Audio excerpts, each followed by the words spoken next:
我回来了。没想到老天爷有眼，让我回到出嫁前。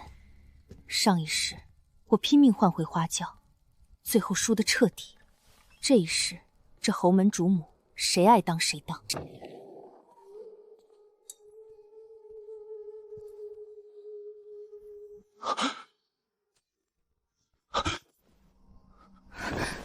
池二公子，怎么是你？我说嫂嫂，新婚之夜你不在我大哥房里待着，跑来我这儿做什么？难不成你也吃醉了酒？姑爷小姐，发生了何事？大小姐，怎么是您？玉珠，我还想问你家小姐呢？糟了，肯定是上花轿的时候弄错了，二小姐该不会去了世子爷院里吧？哼，这是在等着那头生米煮成熟事吧？上一世也有这么一遭。既然弄错了，换回来不就得了？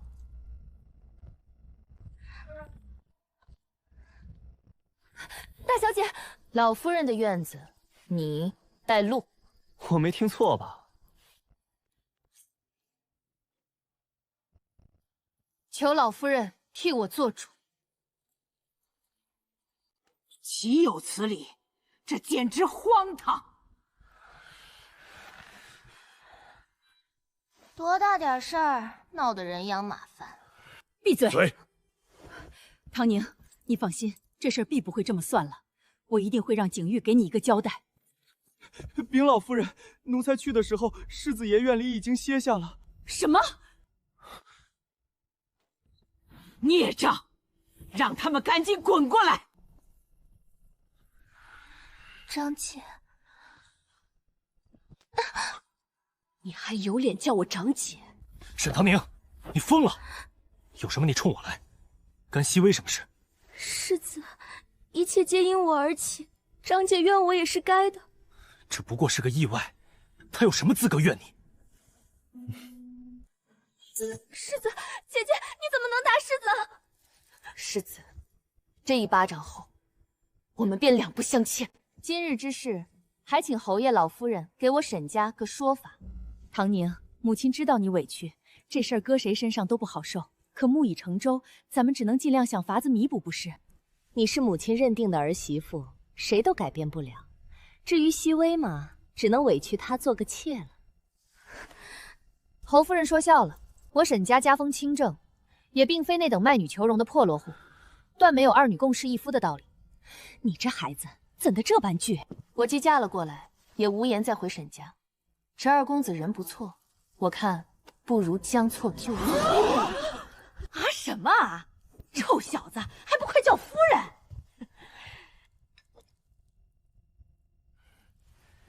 要不我去睡书房？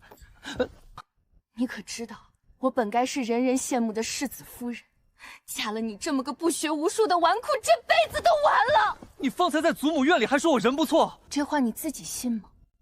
那怎么办？那要不然我们和离？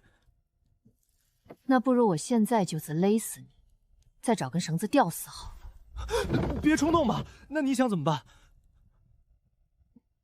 石景玉和沈熹微早就暗通管曲，今日的换嫁也是他们一手促成。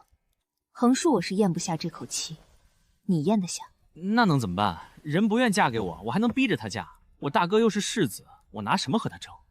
命运是握在自己手里的，你不去争，不去抢，怎么知道争不争得过？那你觉得我应该怎么做？读书，考取功名。要不你还是勒死我吧。晚了，你我同在一条船上，一荣俱荣，一损俱损。反正今后我过得不能比他沈微微差，你明白我的意思吗？做人攀比心不能那么强。我去睡书房。新婚之夜，你抛下我去睡书房，是想让我沦为整个池家的笑柄吗？那我可以打地铺。哦，小姐，姑爷起了吗？奴婢伺候小姐梳洗。进来。小姐昨夜睡得如何？尚可。东院那头可不大好。听说侯夫人院里摔了不少东西呢。对了，待会儿请过了安，记得去东院把我的嫁妆拿回来。拿着清点的册册去。侯府偌大的家产，侯夫人行事光明磊落，必不会私藏半点。去把姑爷叫醒，待会儿还要去给爹娘敬茶呢。少爷，夫君起床了。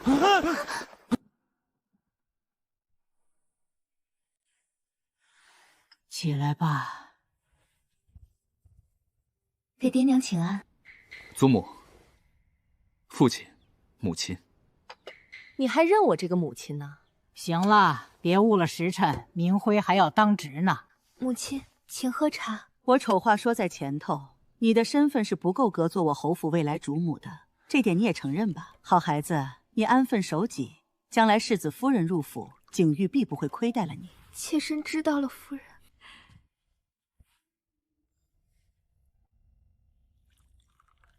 娘，我想要夫君去读书，考取功名。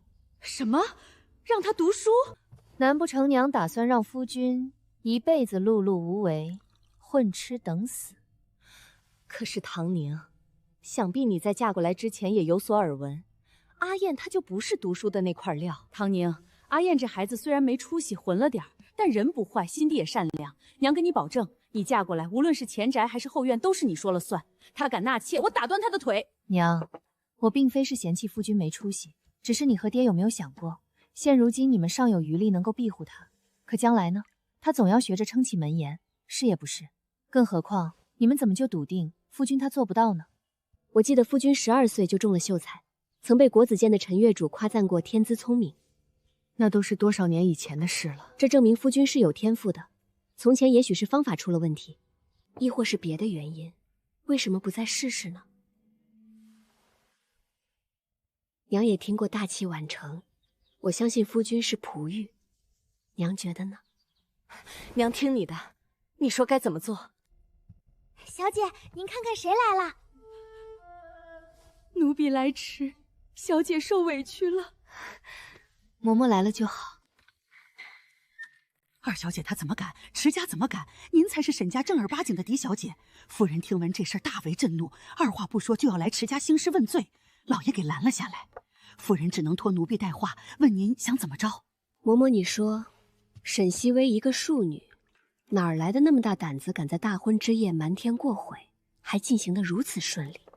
小姐的意思是，有人推波助澜。嬷嬷，你去回了娘。塞翁失马焉知非福，与迟燕的婚事是女儿自愿。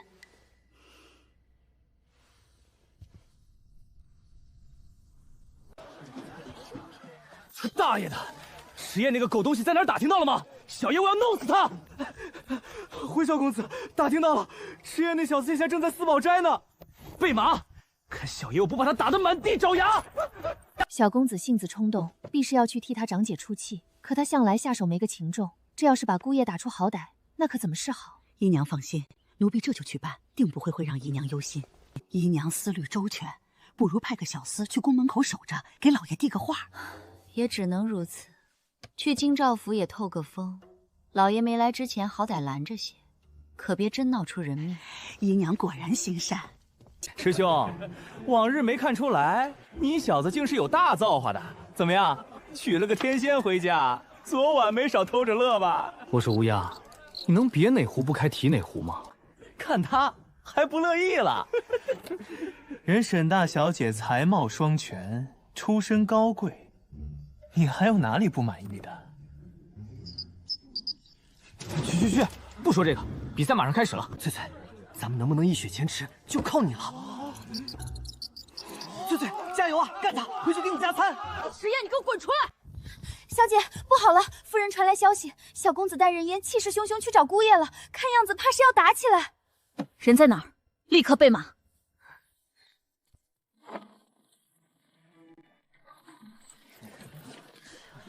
小姐，老爷这时候应该还没下旨，怎么来的这样快？沈慈，住手！父亲，您怎么来了？你还有脸问我？你自己干了什么事？难道心里不清楚？我和姐夫聊聊天叙叙旧，有什么问题吗？池二公子、沈小公子，本官接到消息，说这里有人聚众赌博。谁胡诌的？我和姐夫不过是切磋一下武艺。就是，自家人的事情能叫赌博吗？既是切磋，为何将人家的店砸成这样？老李啊，今儿对不住，待会儿毁坏的东西都记你二公子账上。得嘞，二公子。既是小打小闹，也别失了分寸。还有，这种地方是你该来的吗？刘大人，我看今日之事，兴许有什么误会。沈大人说的是下官冲动了。唐宁，你怎么在这里？父亲，女儿来接夫君回家。你能想开就好。父亲公务繁忙，女儿就不留父亲。阿姐，夫人，阿慈，姐姐知道你是想为我出气，但你也看到了，你姐夫人还凑合，你此番着实太过冲动，回去闭门思过好吗？我听阿姐的。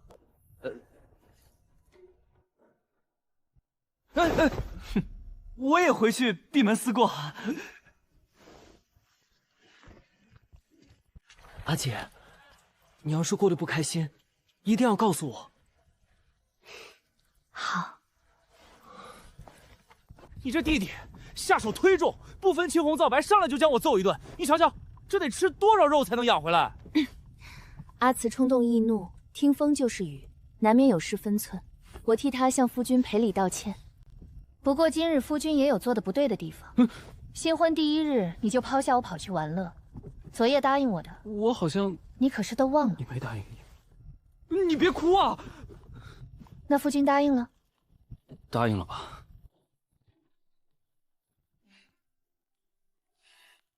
你个臭小子，你还有脸回来？你怎么敢的？娘这是做什么？这事本也不是夫君的错。就是，又不是我先动手的。娘这可就误会夫君了。今日之事，该因舍弟年幼，行事冲动，夫君不同他计较，已是大度。夫君已然答应，往后定会安心读书。那也是他不对，新婚第一天不在家好好陪着你，跑去那种地方鬼混，将你置于何地？娘有所不知，夫君适才已经答应我，日后会好好读书，专心考取功名，争取一举蟾污折桂。此话当真？乖儿子，娘亲没看出你还有这等志气。我儿，最近可有什么想吃的？娘让小厨房给你做。对了，你那些笔墨纸砚，通通换了，娘给你换最好的，咱不差这点钱。最近有点馋蟹了。行，还想吃什么？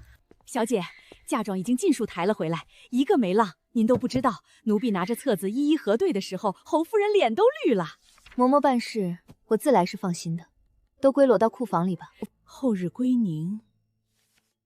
我之前嘱咐嬷嬷留意的事，如何？小姐料事如神。您出嫁当晚，院子里的二等丫鬟英灵果然去了趟方姨娘院里。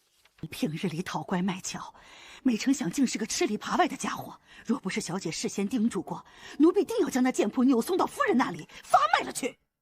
没关系，且看看他能为他的主子做到什么程度。正值新婚，二妹不陪着世子，怎的有空来我这儿了？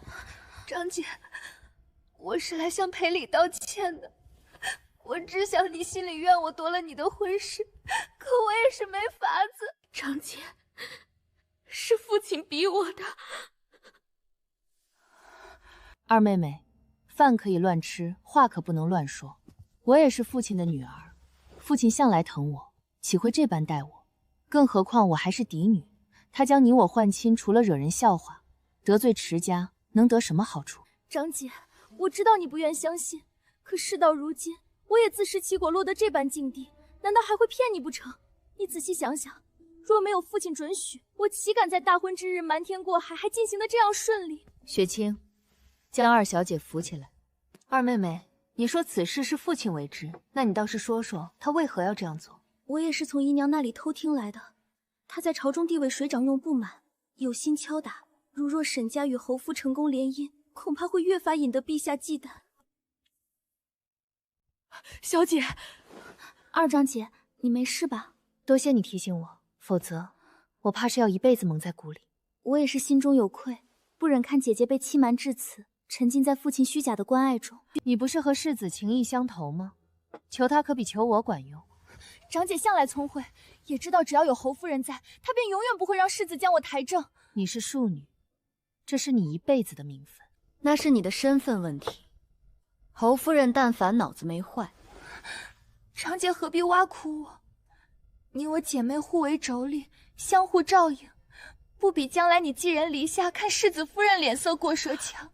你若执意，念在同为姐妹份上，姐姐我便给你指2条明路。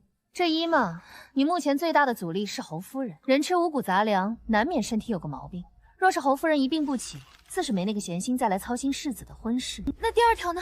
二嘛，妹妹不妨指望自己的肚子争点气，一举得男，给世子生个长子。若还是世子唯一的儿子，那就更好了。我随口说说，二妹随便听听。至于要不要采纳，那就不关我的事了。小姐何必那般好心给他出主意？嬷嬷说笑了，我可不是好心。世子是特意来接我的。沈唐宁欺负你了？没有的事，长姐心里还怨我。怨你不是应该的吗？你抢了我夫人的婚事，她不怨你，难道还要谢谢您？二弟，你怎么跟你大嫂说话的？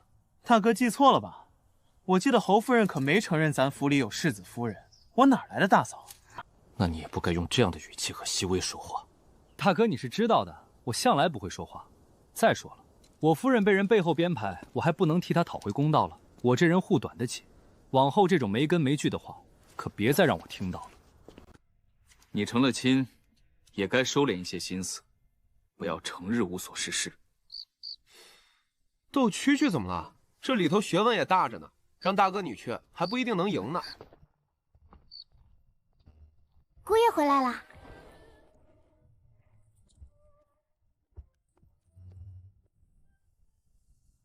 藏哪儿好呢？翠翠宝贝，你可得乖乖的，不要到处乱跑哦。翠翠宝贝，小乖乖，你在哪儿呢？夫君在找什么？没什么，我有个小玩意儿丢了。那要雪清他们进来帮忙一起找吗？不用不用，我自己来就成。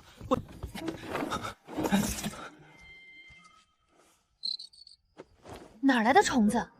在哪儿呢？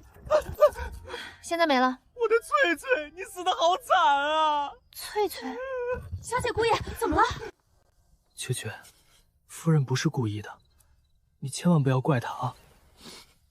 这只翠翠对你很重要吗？她陪着我赢下了大大小小的战役，意义非凡。抱歉，我不知道那是你养的。要不这样，改天我陪你再抓一只。虽然肯定比不上翠翠在你心中的地位，但我会努力抓一只活蹦乱跳的蛐蛐向你赔罪。你看这样好不好？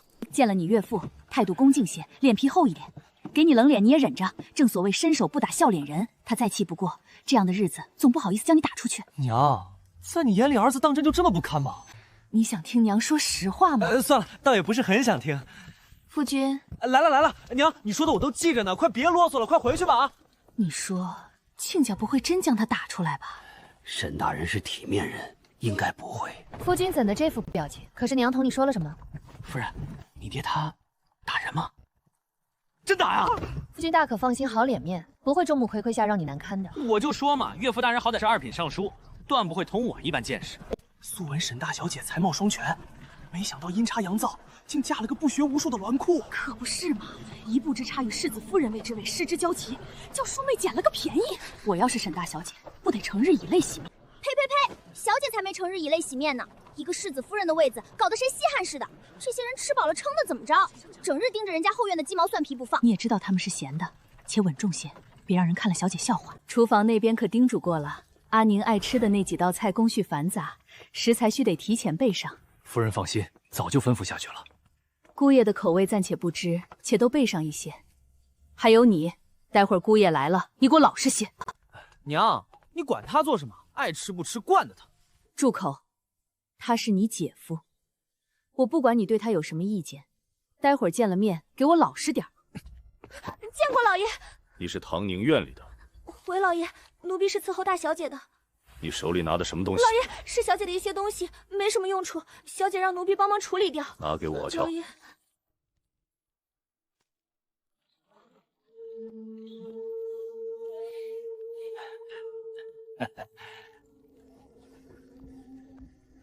父亲，孽女！父亲这是做什么？女儿不知自己究竟做错了什么，引得父亲如此大动肝火。便是阿宁有什么过错，老爷何不坐下好好与他说道？回门的日子，这还在门口就让他没脸，还害得姑爷平白无故遭殃，岂不是让外人看了笑话？父亲，你怎么能打姐姐呢？好，好，好，你们一个个都帮着他说话，哼！也不看看他背地里究竟做了什么混账事，竟教你与人私相授受。老爷，这其中想必是有什么误会。妾身是瞧着大小姐长大的，大小姐绝不会做出这等糊涂事。是啊，爹爹，长姐什么品性，满尖尖有目共证据确凿，容不得半点狡辩。若无证据，我岂会空口无凭污蔑他？白纸黑字摆在这里，也分明是他的字迹，难道还是冤枉他不成？你先看看。父亲仅凭这个就断定女儿与人私相授受，甚至不愿听女儿解释，便直接定了罪。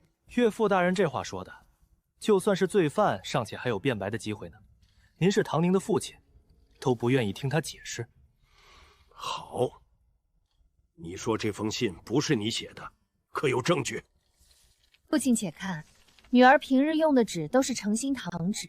这纸向来以坚洁如玉、细薄光润著称，因着金贵，我房里都是有定数的，并且女儿还有个爱好，落笔前必会浸上特制花香。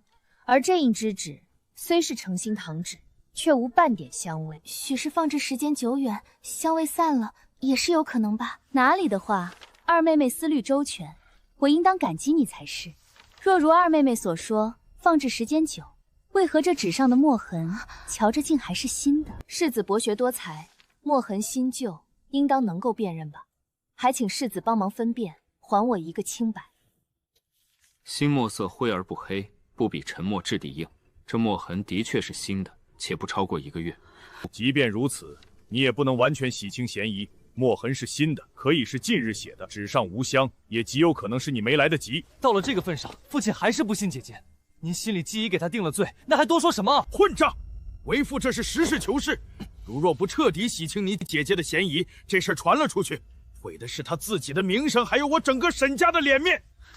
父亲莫急，我话还没说完呢。这人模仿我的字迹，仿的的确足以以假乱真。若不是我知道自己没有写过这样的东西，恐怕都要被迷惑了去。但百密上有一疏，他忽略了一处细节。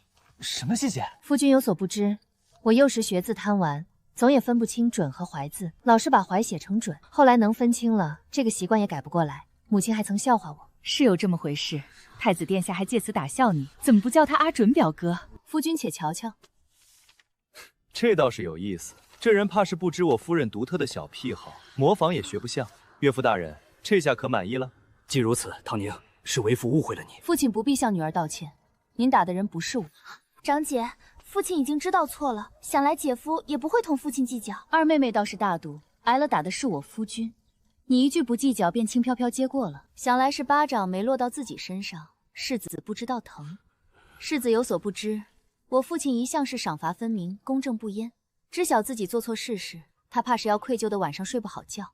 我这个做女儿的也是为父亲着想。迟燕，是岳父没调查清楚事情真相，方才一时冲动，委屈了你。岳父大人，我只是皮肉受点损害不打紧，可仅此一遭，我夫人怕是心里委屈得很。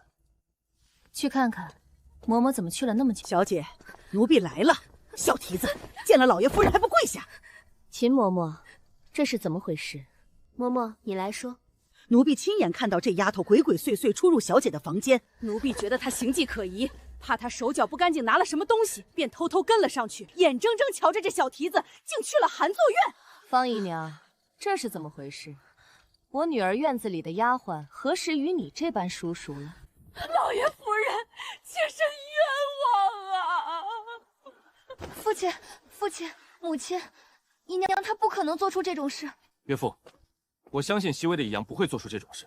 这是我沈家的家务事，想来还轮不到你一个晚辈来插手吧？石世子，管到别人家后院来，你的手未免也伸得太长了吧？阿慈，方姨娘，烦请你解释一下，我女儿院里的丫鬟为何会到你院子里去？夫人，妾身不过是听闻璎珞姑娘手巧，打的络子也好看，便请她过来起教一二罢了。夫人，你这可就误会姨娘了。姨娘一心记挂着出嫁的大小姐和二美寝食难安，便想着替他们打个如意结，求个平安顺累，整整熬了2个大夜，总算赶着回门这日完工。您瞧瞧，这是给大小姐的，姨娘一心为着大小姐，哪里会害她呢？您这是在诛姨娘的心啊！姨娘，璎珞，你来说。我平日待你不薄，你为何要陷害我，毁我名声？你难道不知，稍有不慎，这可是要株连9族的吗？小姐，是奴婢鬼迷心窍，奴婢错了，求小姐原谅奴婢吧。你是鬼迷了心窍，我这般信任你，你却将我的信任转变成刺向我的利剑。我是真替你惋惜，你做出这等背主的事，我容不下你。你身后的人难道就能容下吗？老爷夫人，这些首饰是从这贱婢屋子里搜出来的。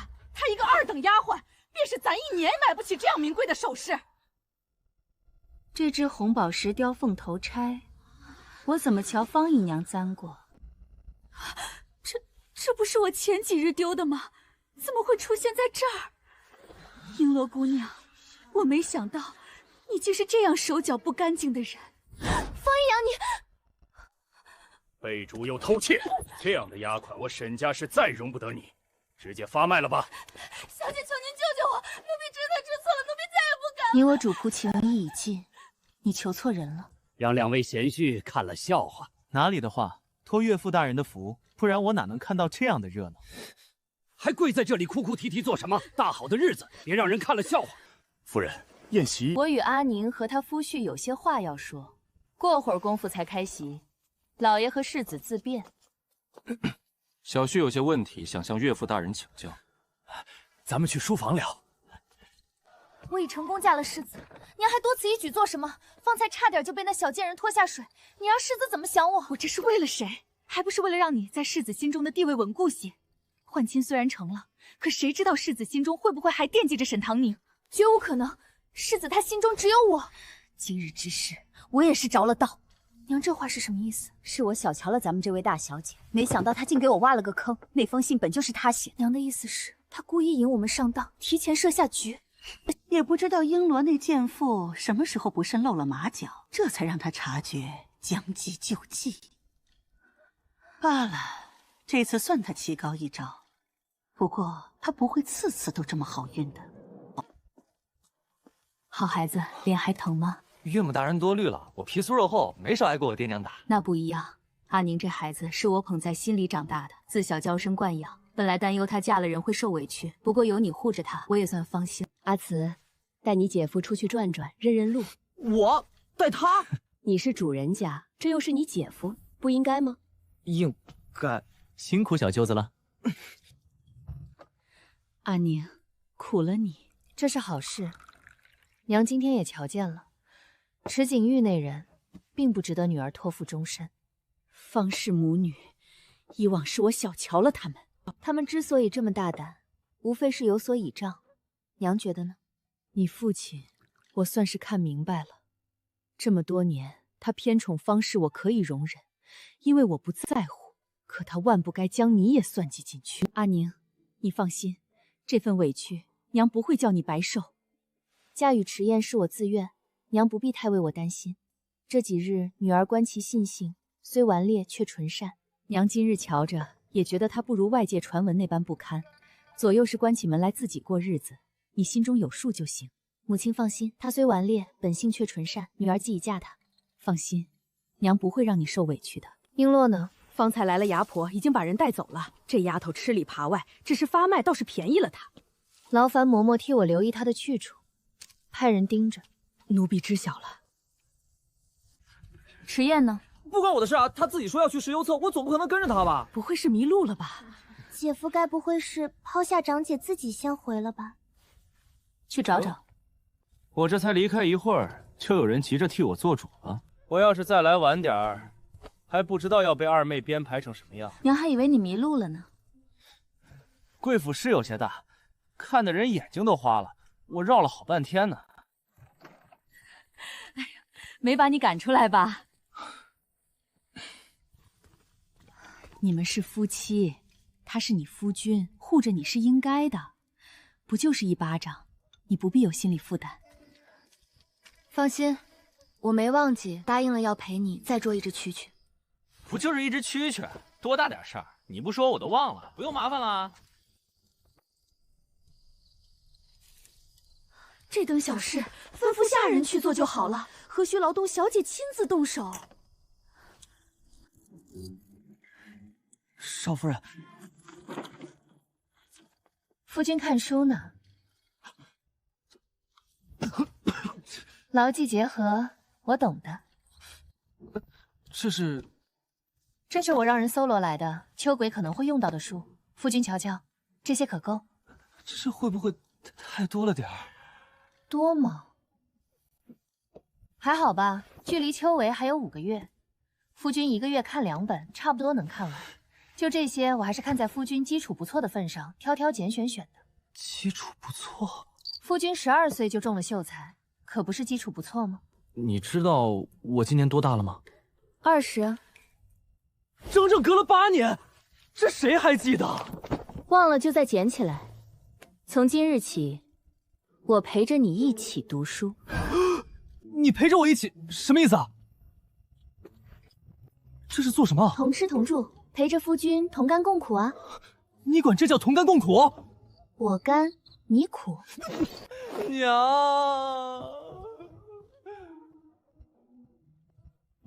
夫人，实不相瞒，算命的说我命里就没带官字，哪怕考100回，我也是考不上的。那就先考100回试试。夫人有所不知，我曾经做过一个梦，我读不了书也入不了仕，否则会家宅不宁，我会迎来横祸。死了我管埋。夫君可要用心些，也别想着装模作样糊弄我。一会儿我要抽查的。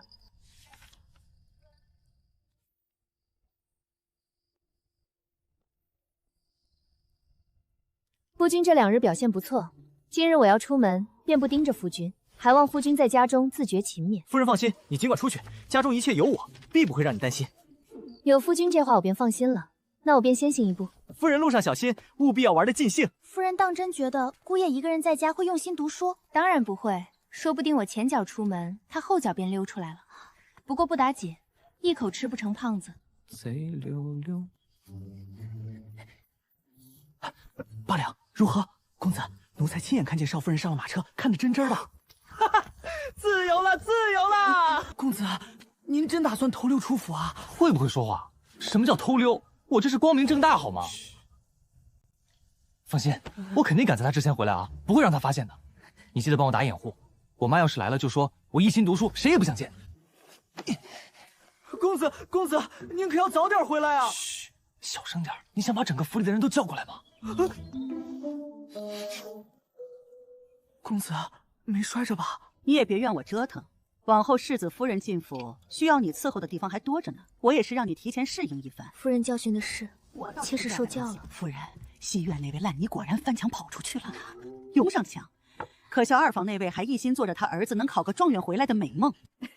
二少夫人也是病急乱投医，当日放着好好的世子夫人不当，偏要意气用事嫁给一个不成器的，这会儿怕是悔得肠子都青了。自作自受罢了，给他台阶不下，非要跟我争这一口气，那就且看看他手中的那废物能不能变成金疙瘩。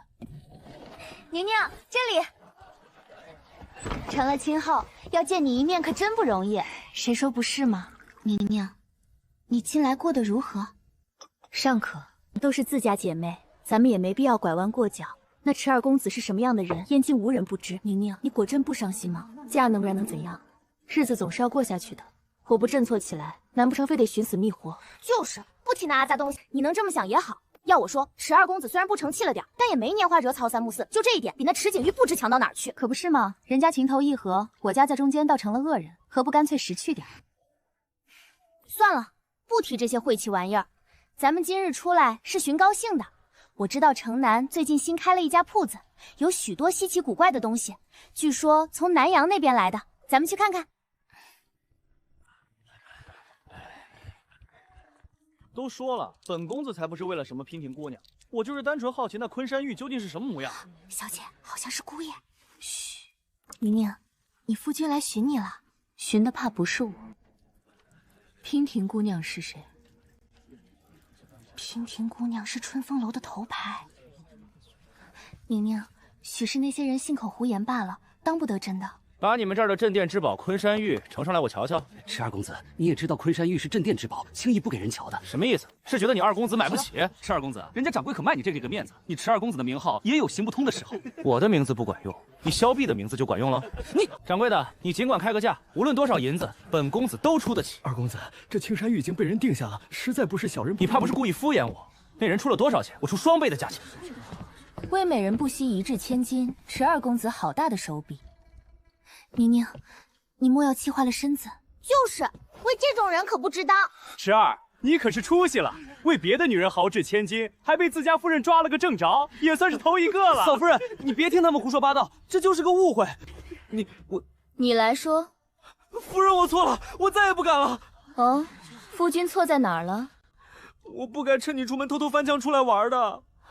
石燕，你也太没出息了，被一个女人压了一头，简直给我们男子丢人。就是，没看出来池二公子还是个妻管严。那怎么了？你也就是嫉妒娶不到我夫人这么漂亮的媳妇儿，不然换了你比我还没出息。那娉婷姑娘呢？那什么婷的，我压根就不认识她。美的你想认识还没那个机会呢。那玉呢？还要买吗？不买了，夫人说不买就不买。那什么婷的与那昆山玉究竟是怎么回事？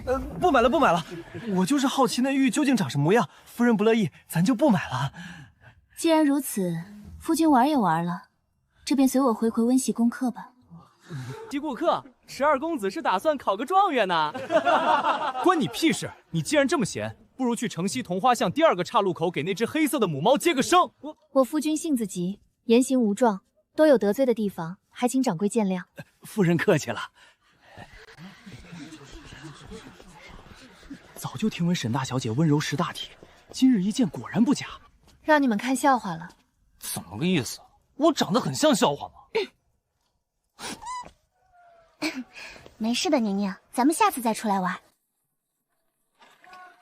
这个池二吧，好像没我想象中那么不堪。宁宁性子强势，她懂得服软，鼓励度性，别说，居然还有点般配。是啊，你说点什么呀？实在不成，骂我2句也行。我骂你做什么？我骗你说在家读书，结果偷偷跑出来玩。下次别翻墙，记得走正门。啊！翻墙万一磕着碰着，那可不是小事。腿长在你身上，你执意要出门，我还能拦你不成？你不生气？愿不愿意读书是你自己的事，我即便逼着你读，也没法子逼着你上考场。有件事，我想问问你。你问。今日你为何一时兴起要去看那昆山玉？还不是萧玉那群公子哥在那吹嘘，把那块玉吹得神乎其神。期间季无涯和唐旭不知怎么和他们吵了起来，一群人就说要来开开眼。我也就是好奇这些稀罕物，真不是他们说的，为了那姑娘。夫君同季、唐2位公子关系很好，还成吧，勉强可以说是臭味相投。毕竟大家名声都不好听嘛，久而久之就混到一起了。夫人为何突然问这个？你该不会是看上他们其中一个了吧？如果是呢？你眼光也太差了吧！有我这么个珠玉在前，你竟然能看上他们2个？不是我打击你，你还是死了这条心吧。季无涯是有未婚妻的，唐旭嘛，他就是块没开窍的木头。再说了，我长得比他们好看吗？夫君放心，我也觉得你更好看。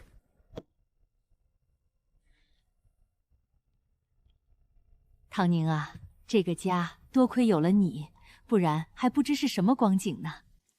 你说的可是真的？这才多久，夫人就打算给世子娶妻？那还能有假？我那老姐妹在夫人院子里伺候，她亲口说的。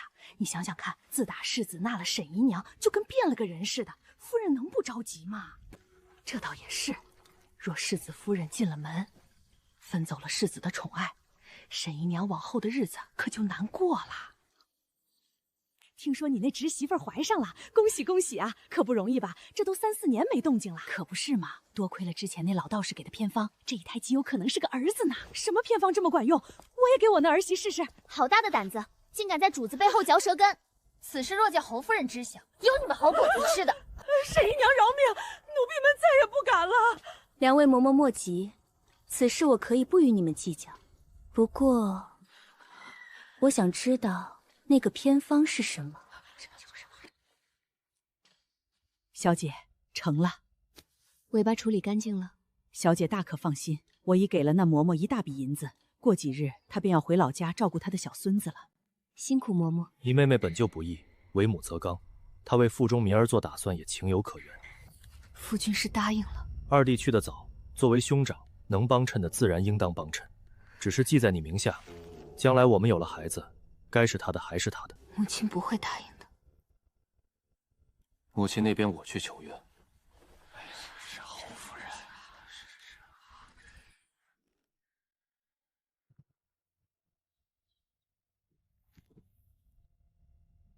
夫君果真不去。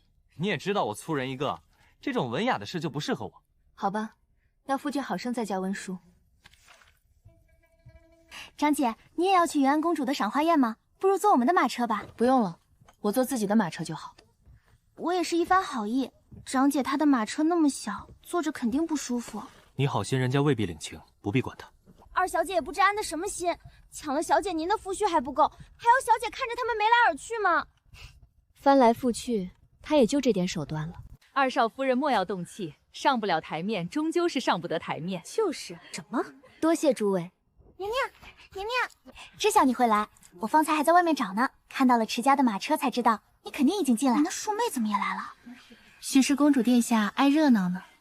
云安公主到，大家都来的差不多了吧？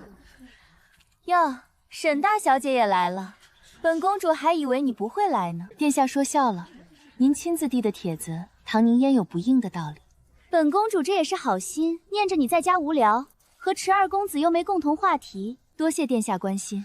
我与夫君虽没有相同的志趣，不过性子倒正好互补。夫妻之间本就需要时间磨合，因此日子也不算乏味。好啊，那本公主便拭目以待。子恒，看来你这前未婚妻倒也没传闻中那般对你情根深重啊。三王子说笑了，我与他的婚约本就是家中长辈定下，自然谈不上什么情谊。你这有什么可后悔？错把珍珠当榆木，本宫替你惋惜啊。殿下说笑了。切，他们俩倒是臭味相投上了。你这话要是传到公主的耳朵里，小心吃不了兜着走。我看这里没其他人才说的嘛。当心祸从口出。知道啦。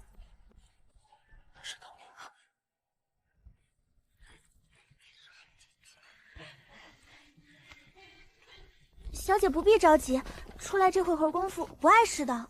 雪晴，你信我吗？这是自然。好，待会儿无论我做了什么，你都只管沉住气，不要慌张。小姐放心。是谁？沈大小姐，我听到这里有动静才过来瞧瞧。顾小姐，你这是怎么了？你快离开，有刺客闯入了公主府。我方才就是听到这个消息，逃跑的途中不慎崴了脚。既然是这样，那我更不能放任你一个人留在这里了。不必担心，我来的路上看到不少侍卫，相信那刺客很快就会被抓住。沈大小姐，多谢，今日之事多亏了你。你叫我唐宁就好。我听太子表哥提过你。太子殿下提起我，糟了，我的玉佩怎么不见了？是不是落在方才那里了？有可能。学子，你先扶着顾姐姐回席间请大夫，她的脚伤拖不得。那你呢？刺客还没被抓住，你一个人万一遇到危险怎么办？不如等刺客抓住了，顾姐姐有所不知，那玉佩是我娘送给我的，意义非凡，还刻着我的名字。况且这样私密的物品，要是落在旁人手里……顾小姐，我们先走吧。顾小姐放心，我家小姐吉人自有天相，不会有事的。不许叫，否则就杀了你！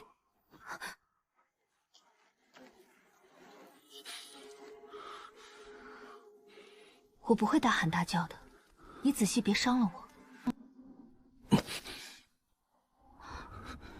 你受伤了？我对你没有恶意，相反，我可以帮你逃出去。我凭什么信你？因为我怕死，我的命现在在你手里。万一你死之前想拉个垫背的怎么办？你的命不值钱，我的命可珍贵着呢。我沈唐宁说话算话，信不信由你。谁在那里鬼鬼祟祟？不好意思，是不是吓到你们了？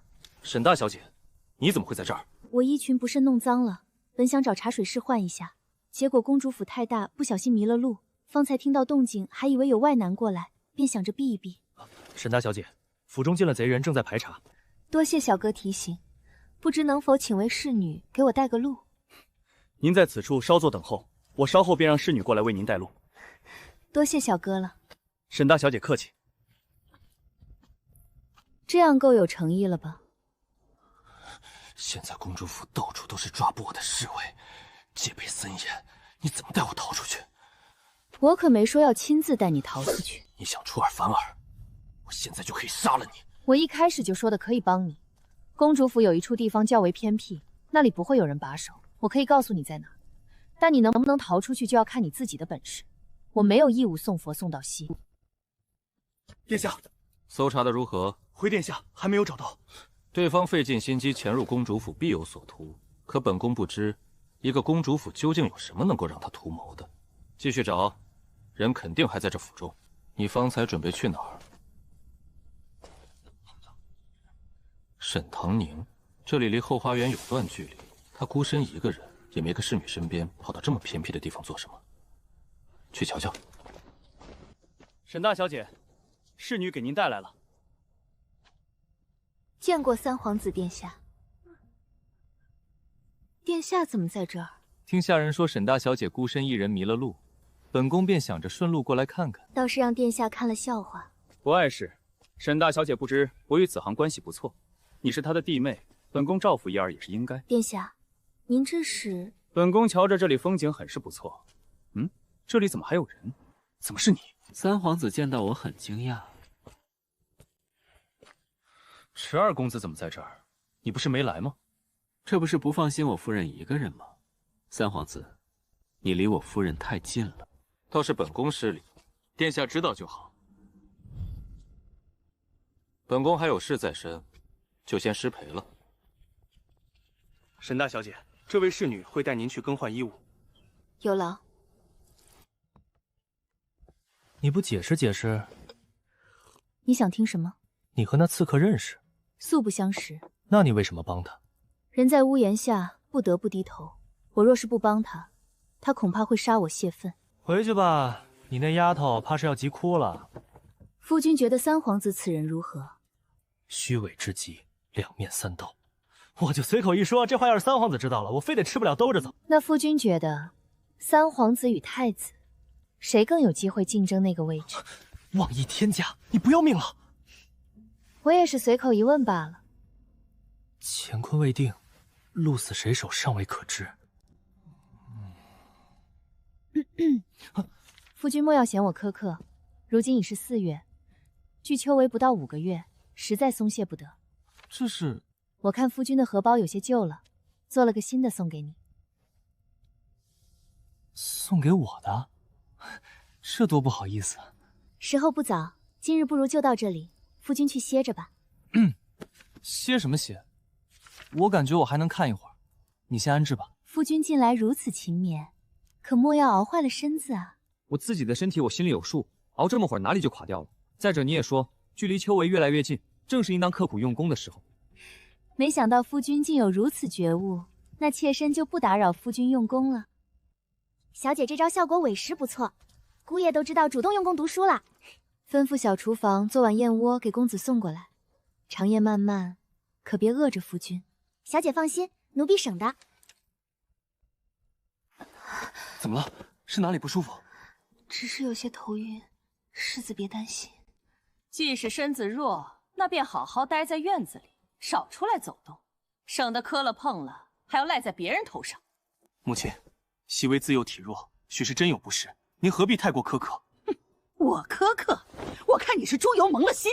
既然身子不适，那便请府医过来瞧瞧，究竟是个什么毛病。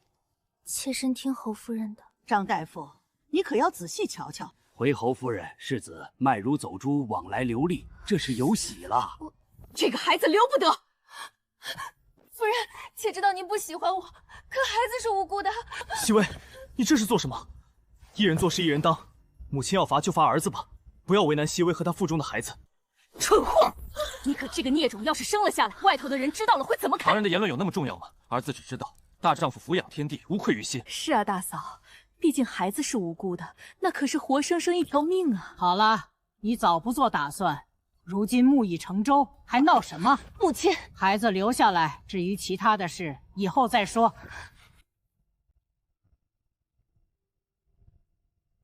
你就不伤心？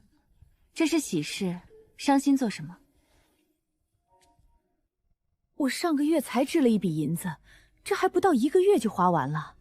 二少夫人，王管家怎么在这里？是有事找母亲吗？我来找娘说会儿话，娘和王管家先聊，我不急。哎呦喂，二夫人，您又不是不知道，如今府里多了位小主子，老夫人早前放了话，一切先紧着那位，这开支可不就大了起来吗？吃的、穿的、用的，我没理解错吧？王管家这是来向母亲讨银子了？侯府何时落魄成这样了？二少夫有所不知，侯府历来都是如此，在您尚未嫁过来之前，便有了这样的传统。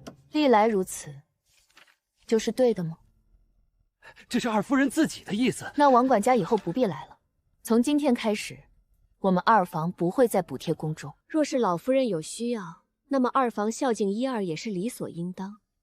可花二房的钱去养世子的孩子，我倒是要问一回，世子究竟知不知情？刚才唐宁僭越了，母亲勿怪。好孩子，娘知道你是为了我们二房好，委屈你了。说来也怪我们做父母的不争气，否则哪用得着看别人脸色过活。我知道母亲的良苦用心，可你也看到了，正所谓斗米恩，升米仇。当您习惯性的付出，那便会被旁人视为理所当然。我认为二房并不欠大房的，夫君能否承载，最关键的在于他自身。我们固然能为他铺好路，走不走得远，还是要看他自己。您说是不是？这么多年，我看的还没你明白。您是当局者迷，可若大嫂那边心存不满，该当如何？侯夫人是要脸面的人，即便心存不满，她也只能往肚子里咽。他沈唐宁当真这么说？也敢打我的脸？沈唐宁算他花花肠子这么多，往如今小瞧了他，这样不省心的女人，当初还好没让她进我侯府的门，否则还翻了天。可不是嘛，夫人，小人自个儿讨骂倒是不值一提，可小人代表的是夫人你的脸面啊！他那般放肆，可不就是没把夫人您放在眼里吗？贱人，岂有此理！他当真以为这府里没人能治得了他？夫人，请消消气。若是气坏了身子传了出去，岂不是让他看了笑话？嫁给一个树兀子，当真不知道自己几斤几两了。这事儿我不好出面，但有人能出面。都说咱们一家人一笔写不出2个池字，可有些人偏要在我老婆子眼皮子底下兴风作浪。我说的对吗，老二？母亲这话何意？可是儿媳哪里有做的不对的地方？祖母消消气，婆娘向来处事周全，为人低调，这其中想必有什么误会。唉。本来这事儿不该闹到父母面前，但我也实属没办法。弟妹你也知道，母亲的身子向来不大爽数，须得时刻用名贵药材补品温养着。二婶婶、二嫂，这事儿可就是你们做的不对了。这要是传出去，谁不得指着我二叔鼻子骂一句不孝啊？三妹饭可以乱吃，话可不能乱说。母亲也忧羞祖母的身体，也考虑到大房的囊中小匣。昨个还同我讨论要不要将每月祖母的花销一并出了。孝敬祖母本是理所应当，二房绝不会推脱。除此之外，公公同侯爷与世子一样，每个月的俸禄也是尽数充公，该出的银子我们并不会少出。可世子爷打点识途的花销，我二妹养胎的开支等等，总不能也由我们二房出了吧？老二家的一家人分得那么清做什么？你们手头宽裕，多帮衬点也是应该。等景玉在朝中站稳了脚跟，要提携你家那个不争气的混账，还不是一句？祖母这话说的，倒像是朝堂是持家的一言堂，说提拔就能提拔。住口！这种话你也说得出来？不要命了？这不是祖母的意思吗？混账！我哪里是这个意思？好吧，许是孙媳理解错了，但连侯夫人都没这个信心，可见要靠世子是行不通。夫君近来很是努力用功，若是夫君做了官，将来也少不了打点。这么看来，二房手里的银子也不是很宽裕，说不定到时候还要仰仗世子疏通关系呢。你想得美！那好吧，看来侯夫人不太情愿。总而言之，从今以后大房出多少，二房就出多少。想要二房多出银子，大房就先起个表率作用。大家都没意见吧？你都不知道你媳妇儿有多厉害，侯夫人和老夫人的脸那是一个赛一个的难看，可让为娘好好出了口恶气。当真有这般厉害？不过娘，您这么着是不是不太好？平时不还教育我要尊重祖母吗？这要是让外人听了去……去你的！你什么德行，我这个当娘的还不知道？那不是随了娘吗？还真是傻人有傻福啊！你瞅瞅，你也就这张脸能看，唐宁肯嫁给你，真是咱们家祖坟冒青烟了。有您这么说自己儿子的吗？我也没那么差劲儿吧？就凭咱这张脸，少说也是风靡万千少女吧？你还真敢说，傻小子，这都快2个月了吧？你和唐宁，你们怎么还没？娘，臭小子，一惊一乍想吓死你老娘！娘，夫君，你们这是？唐宁呀，你怎么来了？厨房炖了银耳血和羹，想着夫君读书辛苦，我便给他端来一碗。好，还是你想的周到。行，你们夫妻俩慢慢聊，我还有点事儿，就先走了。娘慢走，夫君愣着做什么？赶紧趁热喝啊，凉了口感可就没那么好了。夫君近来倒是勤勉，不如给夫君放2天假。太阳打西边出来了。夫君这话说的，好像我是什么蛮不讲理的人。可别给我乱扣帽子。你不担心老夫人和侯夫人记恨上你，回头给你吃挂落？一味的忍让只会让人觉得好欺负，换来变本加厉和得寸进尺。我不喜欢忍，我喜欢谋定而后动。过几日我想去普陀寺进香，夫君可否同我一道前往？你说的给我放假就是这个？就当是去散散心，也为夫君的仕途求个顺利。你就那么肯定我能考上？夫君又不笨，为何考不上？前几次许是运道不佳，这一次我们再试试，一定能成。你倒是比我还有信心。不行，这事儿绝不能这么算了，不然我的脸面岂不是让他沈唐宁踩在地上，日后还怎么服众？夫人，世子来了。今儿下旨攒得这么早？母亲，别再问二婶要银子了。我的孩子，何时沦落到要别人来养？难不成我还有错了？我这是为了谁？儿子当然知道您的良苦用心，可您想想，这事儿若是传出去让外人知晓，旁人会怎么看我？儿子在朝中又如何立足？娘不也是为了你？你平日里打点上下，还有吃穿用度，哪里不要银子？如今儿子在朝中有了一定地位，已经不需要时常打点。咱们家自诩清流，太过铺张奢侈，反倒招人眼红。儿子每月也有俸禄，至于熹微，她怀有身孕，肯定一切先紧着她，但也不好太过奢靡，这点母亲有分寸，我是放心的。那二房那边，母亲，此事不必再提。好，那就听你的。世子怎么这样？哟，王管家晒太阳呢。李二，这是上哪儿去啊？嗨，这不是眼瞧着入夏了吗？夫人吩咐我跑一趟衙署，将陛下赐给侯爷的兵领回来。我这胳膊腿的，也就只能干跑腿的活去，哪比上王家您风光体面？既然是夫人吩咐，那可是要紧事儿，你赶紧的，莫要耽搁了时间。得，还是王管家您有经验，我这就去。我呸！小人得志的东西，我王府风光的时候，你还不知道在哪儿跑马粪呢。有你什么事？这是二房的马，你为他做什么？最近有谁要出门吗？是二少夫人，明日她要去普陀寺进香。记住，你们把人掳走后，只需要他一番，不许伤人，更不许将此事闹大，知道吗？放心吧，老爷，肯定给您办得漂漂亮亮。长姐去寺庙进香，能不能也带上我？我也想为肚子里的孩子求个平安。山路崎岖不好走，二妹妹这肚子还不到3个月，还是在家中好好养胎吧。你这二妹可真不是个省油的灯。二妹可是差点就嫁给了夫君呢。若当日成亲的是你们2人，咱们都成亲了，你突然说这个做什么？假设一下嘛。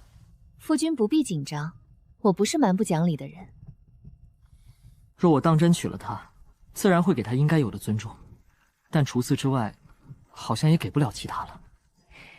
你这性子，倒是难得一见。女子处境本就艰难，一身荣辱皆系于夫家。像我这样不成器的，不是走投无路，恐怕也没人愿意嫁。人家肯嫁，我又何苦为难？莫要妄自菲薄，夫君也是很好的男儿。你莫不是唬我？至少像你二妹那样的，是绝技看不上我的。那是他眼盲心瞎。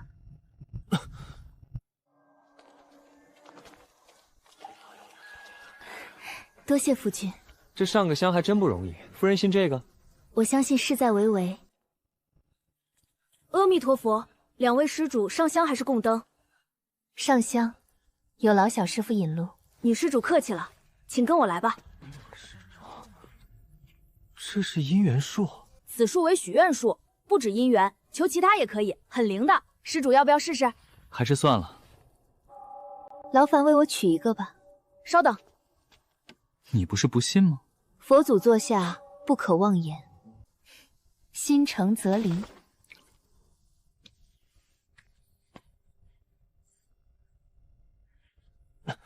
怎么还顺带捎上我了？是不是为了凑4数？是啊，不然瞧着空落落的，多难看啊！你不是一心想要我高中吗？怎么不写这个？一次许2个愿望，那多贪心啊！万一佛祖不乐意怎么办？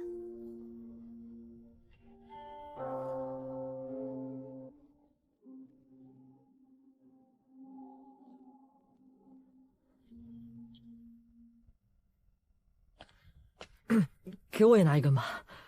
施主稍等，我不信神佛，今日之行求的是个心安。我想要的是会自己亲手争取，负过我的，我也会亲自让他们付出代价。今朝隐忍折帛，即待来日潜龙在天。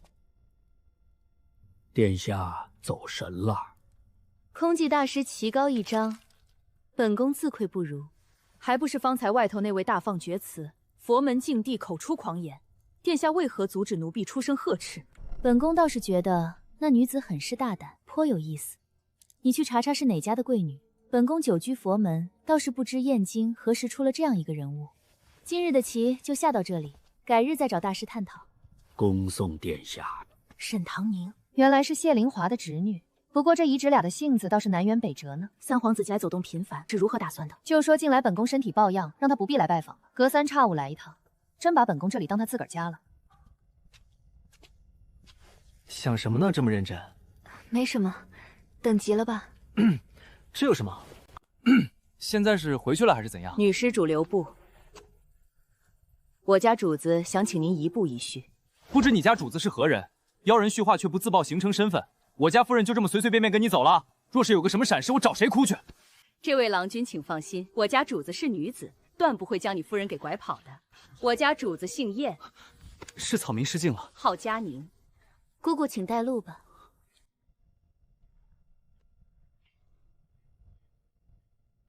沈家女，你好大的胆子，敢在本宫面前耍心机！殿下息怒，你那句今朝忍忍折帛，明日潜龙再欢，是说给本宫听的？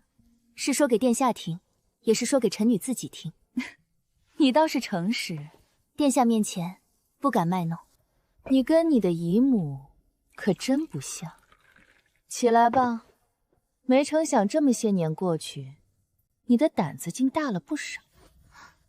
殿下以前见过我，见过一次，那时的你才几岁，谨小慎微，明明还是个孩子，却偏要装出一副年少少成的模样，和你姨母简直是一个模子刻出来的。你来偶遇本宫，目的怕是没那么简单吧？殿下果然料事如神。坐，尝尝本宫的手艺如何？怎么样？滋味很奇特，很好笑。奴婢知错，难喝就难喝，你倒是虚伪的很。说罢，你来找本宫意欲何为？唐宁曾听太子殿下提起过殿下，言语间不乏仰慕。本宫的时间宝贵，没兴趣听你这些敷衍的托辞。唐宁不敢欺瞒殿下，我此番是为太子表哥而来。殿下是太子的姑姑，就算不站在他这边，也请不要站在他的对立面。抬起头来，本宫喜欢你这双眼睛。唐宁的荣幸。沈唐宁，本宫记住你了。倒是不曾见殿下对哪家小辈说过这么多话。殿下挺喜欢沈家大小姐，你倒是会揣摩本宫的心思。奴婢多嘴。这个丫头有点意思，让本宫想起了从前的自己。沈家大小姐年纪轻轻，心思却不浅。女子有野心，本宫不觉得是坏事。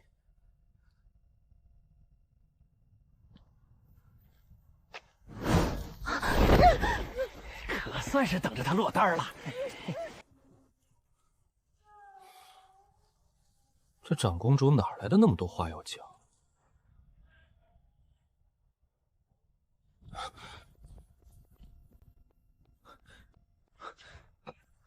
你好，我想问一下，长公主人在何处？这个时辰，殿下应是回禅房用膳了。那和长公主一起交谈的那位夫人呢？你说那位穿黄色裙膝的夫人啊？她方才就离开了。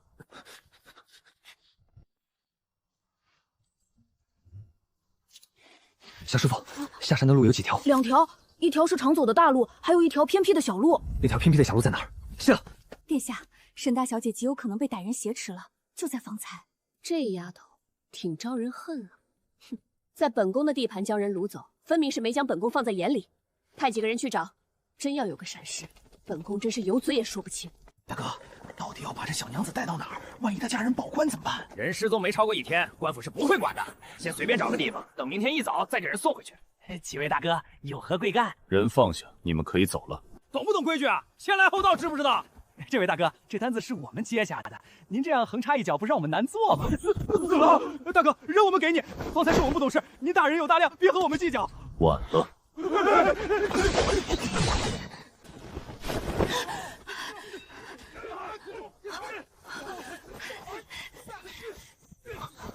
人跑了，追！沈大小姐，您再往前一步，我这刀可就收不住了。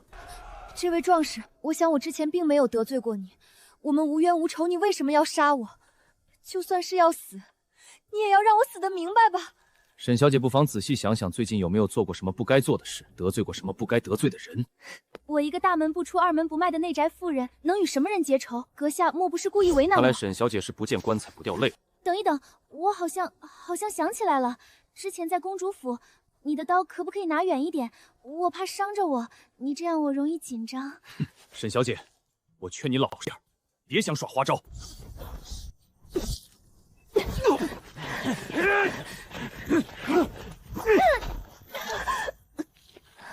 沈大小姐，我是不是对你太仁慈了？找死！狗贼，跟谁俩呢？赤焰，可有伤到？小心！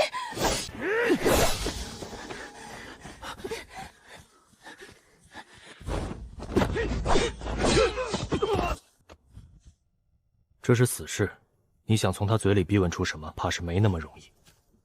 那就杀了。你为什么会出现在这儿？你跟踪我？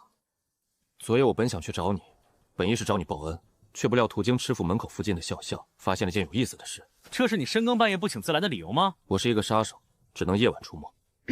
你继续说。我不小心听见一场密谋，你们家的管家买通了几个小喽啰，说要把你绑了，给你一点颜色瞧瞧。王管家，居然是他！怕是前2天的事让他在侯夫人那边吃了闭门羹，这才心生报复。这些死士明显出自另一伙人，我推测是你在公主府帮了我逃走，被三皇子给盯上了。你救了我，我也救了你一命，现在我们两清了。阁下这样做可就不地道了。于我而言，当日在公主府救下你，那可是花费了9牛2虎之力。现如今我还被三皇子这样的人物给盯上，甚至可以说，今日我有此劫难和你逃不了干系，这点你承不承认？但于你而言，解决这几个杀手是轻而易举的事情，虽然同样是救命之恩，但却并不对等。更何况我还是因你而招来的杀身之祸，我说的可有错？那你想如何？有一句话不是说救命之恩当以身相许？这样，你替我做事，我付你酬劳如何？做什么用这样的眼神看着我？我不。多少钱？你开个价。沈大小姐，我不是为5斗米折腰的人。1个月100两够吗？是不是少了点？200两。可以。什么时候上任？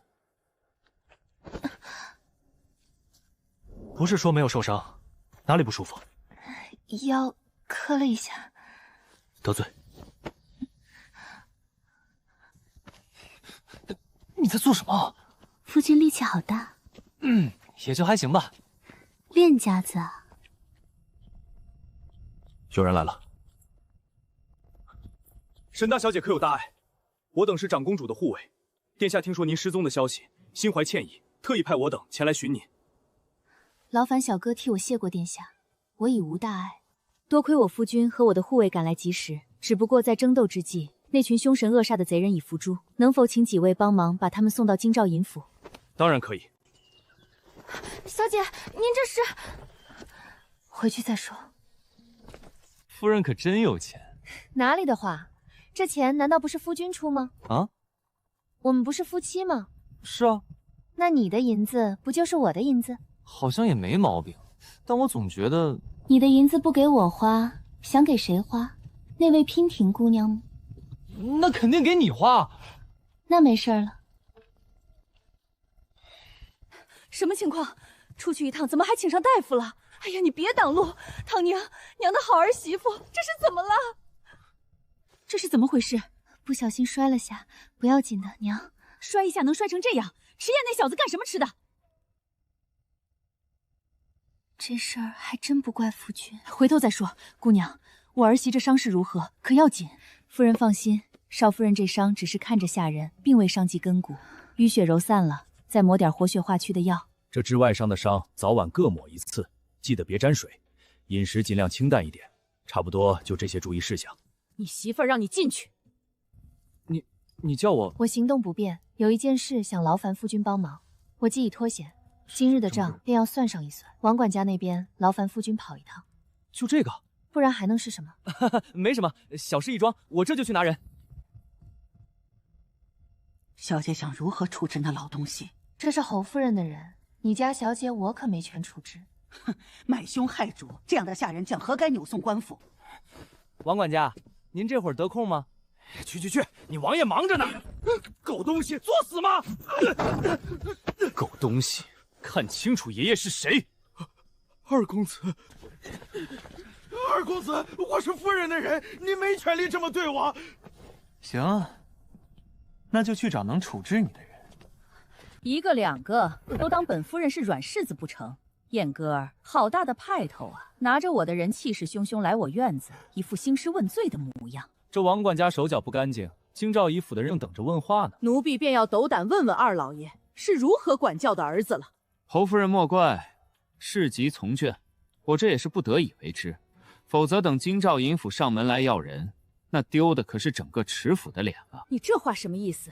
这和京兆尹府有什么关系？今日晚辈陪夫人去普陀寺进香，中途却遭遇贼人劫道，指名道姓有人买凶，目标是我夫人。侯夫人不妨猜猜，这买凶的人是谁？没错，正是王管家。二公子，你这是血口喷人！我王府敢对天发誓，从未做过这样的事情，还请夫人明鉴，还小人一个公道啊！难不成还是我家小姐用自己身体开玩笑来污蔑王管家？奴婢也觉得此事有古怪。王管家一个下人哪来的胆子敢谋害主子？莫不是有人指使？还请侯夫人彻查此事，给我家小姐一个交代。你好，迟燕。你说这事儿是王管家做的，可有证据？那几个歹人现在人在何处？让他们来对质。那些人已经死了。死了？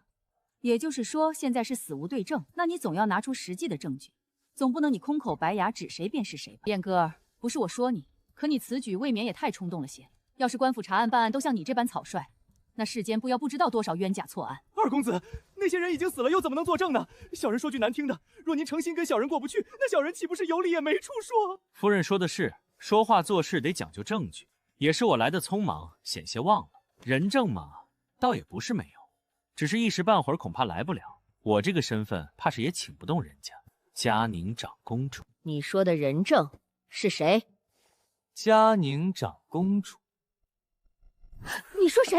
长公主啊！今日我与唐宁能够脱险，多亏了殿下。不好了，夫人，侯爷回来了！混账！侯爷回来了，你这么慌做什么？可是同侯爷一起来的还有京兆尹刘大人啊！你说什么？蠢东西，怎么不早说？那几个小喽啰都死了，咱们要怎么证明是王管家指使的人？有人会替我们证明。你是说长公主她有这么热心吗？我们认不出那些死士，长公主却未必认不出。你猜她会怎么做？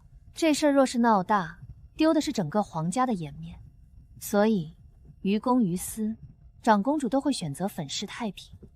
那么这个时候，就需要有一个人认下这个罪名。所以届时，即便我们不求到长公主那里，她也会主动出面摆平此事。侯爷，刘大人。下官见过侯夫人。刘大人可是稀客，怎么这时候过来了，也不提前让人知会一声？实不相瞒，下官是为了一桩案子而来。案子？什么案子？刘大人说这话，我可就不明白了。今日长公主与贵府二少夫人一见如故，便叙了会儿话。谁料分别之后，二少竟在普陀寺中被人挟持，光天化地竟出了这档子骇人听闻的事。殿下震怒不已，特命下官彻查此事。原来真有此事。燕哥儿来找我，我还当他是夸大其词。既如此，那我便也容不下这等恶仆了，还请大人按律处置。夫人明鉴，小人绝无半点谋害二少夫人的心思啊！你若没做过，好端端的那些人为何要攀咬上你？小人是买通了几个混混，想让他们绑走二少夫人，吓唬吓唬她。可我绝没说过让杀二少夫人这话呀！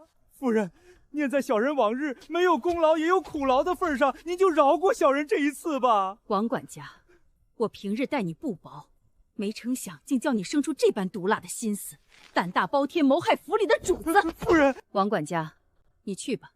若你当真无辜，刘大人自会还你一个清白。可若此事当真你所为，本夫人也容不下你。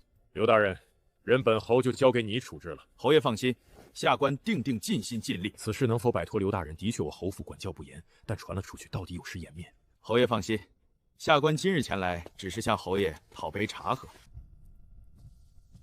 这就是夫人管的家。此事妾身是真不知情，腿长在王福身上，妾身还能时刻盯着他不成？可他是你的人，你让外人怎么想？我信你不知情，他们信吗？夫人管家辛苦，难免心有余而力不足，不如让二弟妹帮着一起管，也好放一放肩上的担子。侯爷，此事不可。夫人若是能让我省点心，也不至于闹到这步田地。事情就这么定了。夫人，快请大夫！这我肯定不行的，我又没管过家，要是出了什么差错怎么办？娘都没尝试过，怎么知道自己不行？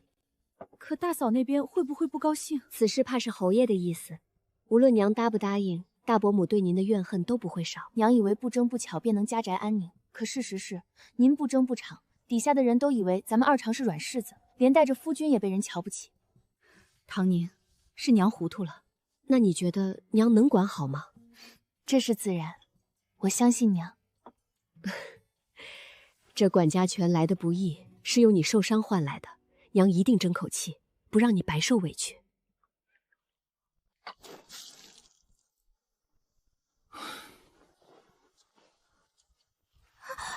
二少夫人，你想当姨娘？二少夫人，奴婢绝无此意。那我就放心了。二少夫人，我没做错事，你不能这么处置我。您如此善妒，就不怕惹得二少爷厌弃呢？二公子为了你厌弃我，你未免也太拿自己当回事了。你不妨瞧瞧，迟燕会不会为了一个丫鬟和我翻脸？你来了，你怎么做事的？端茶送水这活平日不是你来做吗？是小人疏忽了，请公子责罚。我又没非要罚你，你那么紧张做什么？以后我的书房里不许让不相干的人进来，听到没有？小人知道了。哼。怎么了？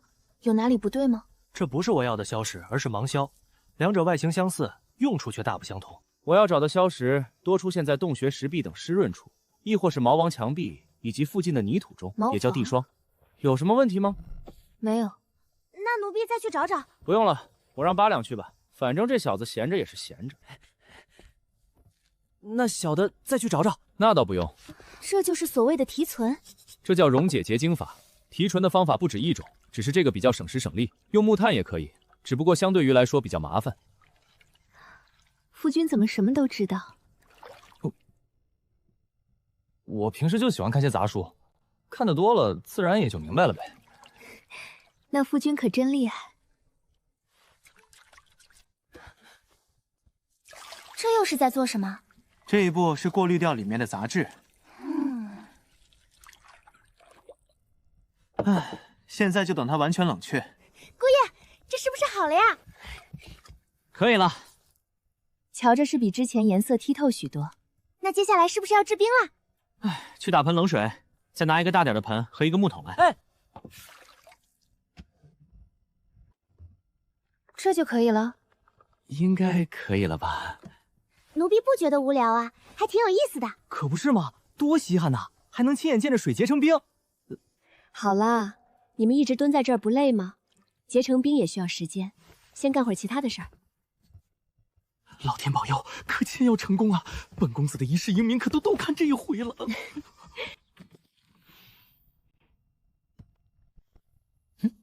喏，我就说吧，小意思。夫君真厉害。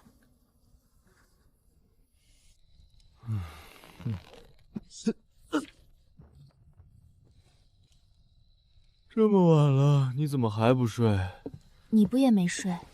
这么晚了，夫君去歇着吧。你先睡，我这还有点没看完呢。也不急在这一时半会儿，要是把身子熬垮了，那可是得不偿失。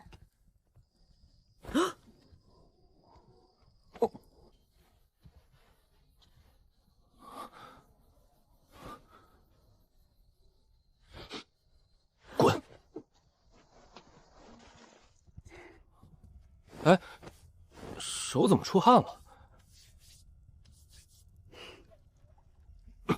我让雪清打了热水，夫君先去洗漱。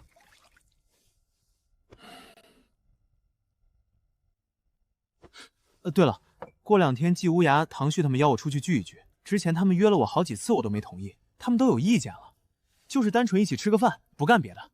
腿长在夫君身上，我还能拦着你不成？你不生气？咱说好了，可不许偷偷向爹娘告状。我生什么气？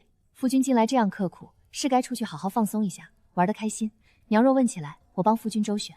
我就知道夫人不是蛮不讲理的人，只是小心驶得万年船。夫人放心，我心里有数。夫君不会不知，害人之心纵不可有，防人之心亦不可无。夫人放心，我省得，不过是吃个饭，出不了岔子。3催4请可算是出来了。我说池二公子，您老人家现在是越来越难请了啊！兄弟还想不想做了？去，少来挤兑我。哎，你们又不是不知道，家里头那位管得严，我这出回门还得打报告呢。沈大小姐当真那般凶残，不过我要是娶了这么个媳妇儿，被管着倒也没什么不好。你们没成亲的人是没办法明白的。瞧瞧他，这是变着法炫耀呢。不过话说回来，阿燕，你真打算参加此次秋闱吗？有把握吗？哎呀，唐旭，这可就是你不像话了。不是出来玩吗？怎么还提这些扫兴的？玩玩嘛，试试呗，反正闲着也是闲着，不用去管外界那些闲言碎语。你能有重新再来的勇气，已经强过他们少。说得对，咱们3个一起，未必不能一举登科及第。你瞧瞧我抱了毛都没那个勇气去参加。你都不知道，我娘还让我多向你学习呢。要不我也去试试，让我娘开心开心。那去呗，正好咱们仨一起，还能给我壮壮胆子啊！那感情好。唐旭，你觉得呢？我都成，一起就一起。太好了，万一咱们撞了好运，一举登科及第呢？瞧瞧我听到了什么？3个不成器的纨绔还想着这登科及第，这可真是本公子今年听过最好笑的笑话了。怎么又遇到了这瘟神？瞧萧公子说的，人实力不行，可不是只能做白日梦了。你们说谁做白日梦呢？谁痴心妄想说谁呗。怎么着？不服是吧？来打一架！来呀，来呀，谁怕谁？算了，多一事不如少一事。本公子好不容易出来一趟，别让这种人坏了兴致。怂货！迟燕这小子怕不是在家关疯了吧？管他呢！嫔皇姑娘快要登台了。他们这是做什么？你关在家里消息碎缩，今晚春风楼的画舫会环湖进行歌舞表演，届时嫔廷姑娘还会登台献舞一曲。你上哪儿去？吃饭啊，不然呢？嫔廷姑娘要献舞，哎，你居然还有心情吃饭？不然我饿着肚子，她又不能当饭吃。咱这是上哪儿去？先说好啊，我夫人不许我看别的女子，出入烟花之地，更是要打断我的腿。行，知道了，你个妻管严，咱们隔着湖呢。那画舫上的票1票千金，你想上去看还没那个机会。怎么样，我挑的这地儿还不错吧？可能入池二公子的眼。凑合吧。惯的你，都知道嫔廷姑娘要登船献舞，大家争相寻找最佳视角。你是不知道，但凡好些的位置都被抢完了。看到那些人没？那便是船上买不到位置，只能站在湖边看的。这么夸张？不就是看个跳舞吗？他们是没看过还是怎么？什么叫不就看个跳舞？那可是嫔廷姑娘的舞，能一样吗？哦，那嫔廷姑娘是比寻常人多了只眼睛，还是少了个鼻子啊？你看看她说的叫什么话？这要是让萧碧听见你这么说她女神，光是唾沫星子就能把你淹死。他呀，是已有佳人在怀，眼里再也容不得其他。有家室的还不早点回去，在这儿凑什么热闹？先说好了，本公子得早点回去。我如今是有家身世的人，和你们可不一样。行了，张嘴闭嘴就是你家夫人。来，别光顾着说话啊！听说这湖里的鲈鱼可是一绝，还有这春日醉，出了名的好滋味。喝酒不开车，平安你我他。石燕，你脑子让驴踢了吧？回去的路上又不用你来驾车，车夫干什么吃的？清月本来也是要来的，不过他昨夜偶感风寒，怕过了病气给你我，便只能遗憾作罢。以后有的是机会。宁宁，你何时与顾小姐这般熟识了？之前在公主府的时候，与顾姐姐一见如故，觉得甚是投缘。我是不是打扰你们了？没有的事，出来玩人多才热闹嘛。只是从前觉得顾小姐这样天仙般的人物，应该比较难以接近。今日一瞧，倒觉得是我肤浅了。那湖边怎么这样多的人？请问你们这是在看什么啊？还能是什么？听说春风楼那什么婷的姑娘今日要登船献舞，这些人都是慕名前来观看。娉婷姑娘啊，对，就是这个名儿。这位娉婷姑娘很有名吗？这样啊，也不知道这女人灌了什么迷魂汤，把这些男人一个个迷得不着家。可是腿长在这些人身上，他们若不想来，那位娉婷姑娘还能强迫他们来不成？你这姑娘怎的还帮上一个继子说话了？笑贫不笑娼，若非走投无路，谁又愿意自甘堕落？你这个说法倒是有点意思，随口说说罢了。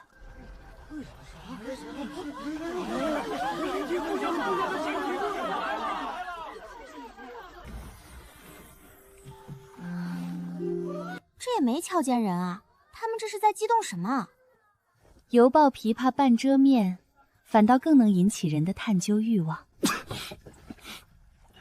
怎么了？着凉了？迟燕，你有点虚啊！这才多久的功夫？你才虚呢，还要多久？我想回去睡觉了。快了，快了，再等等。这是那人的意思，我知道了。娉婷姑娘，时辰到了。这也看不到脸啊。没关系，看看人家跳舞也行啊。这是堕之舞，有什么说法吗？据说此舞源自西域，难度极大，对舞者的力度和柔韧性要求极高。你看这么密集的鼓点，他的步伐却不曾乱，抬腿折腰，力度都恰到好处，说明他功底深厚。以舞动精华，确实不曾夸大。感谢大家的喜爱，今天特意为大家准备了一项特别环节，请大家将想对我说的话写在花笺上，随后我会随机抽取几名在场的观众。还有这种好事儿，今天没白来。怎么，你还想去凑个热闹？这么多人，能抽中你就见鬼了。万一我就走了运呢？试试又不亏。再说错过这次，可就没下次了。管他呢，他这是不见棺材不掉泪。接下来好像也没什么好看的了，时候不早，咱们回去吧。迟燕还没回来？没呢，姑爷好不容易出去一趟，这会儿准是流连忘返呢。让他放纵一下也好。八两呢？他同姑爷一起出去的，这会儿也还没回来。你去找人，找到以后给他带个话。他若是不肯回来，那我只能亲自去请。公子呢？少夫人他被京兆尹府的人给带走了。他又和人逞凶了？这次不是杀人？不对，公子他没杀娉婷姑娘，人肯定不是他杀的。到底是怎么回事？听说今晚娉婷姑娘要献舞，季公子他们提议去瞧瞧。二公子本不乐意的，但也不好扫了他们二人的兴致。因那船票贵，当时小人就没跟随公子上船。是娉婷姑娘，娉婷姑娘跳湖了！公子，你们凭什么抓我家公子？你们家公子涉嫌一桩命案，我们要将他带回去调查。迟燕，你个疯！你到底对娉婷姑娘做了什么？为什么会逼得她跳湖自尽？少夫人，您要相信公子啊！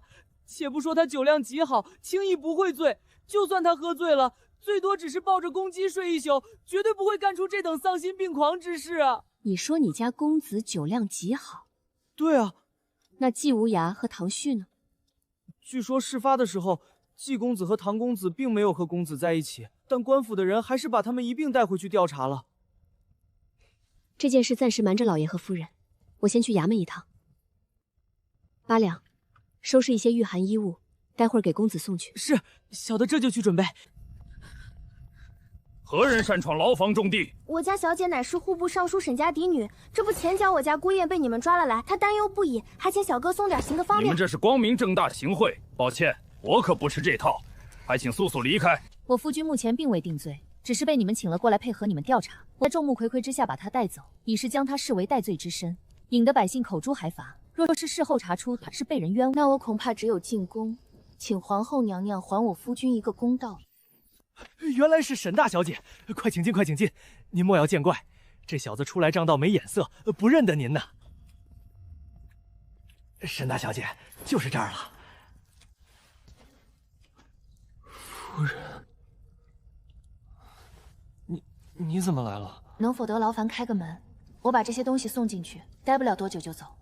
那沈大小姐，您可得抓紧时间，我去隔壁转转。你别进来了，这里面脏。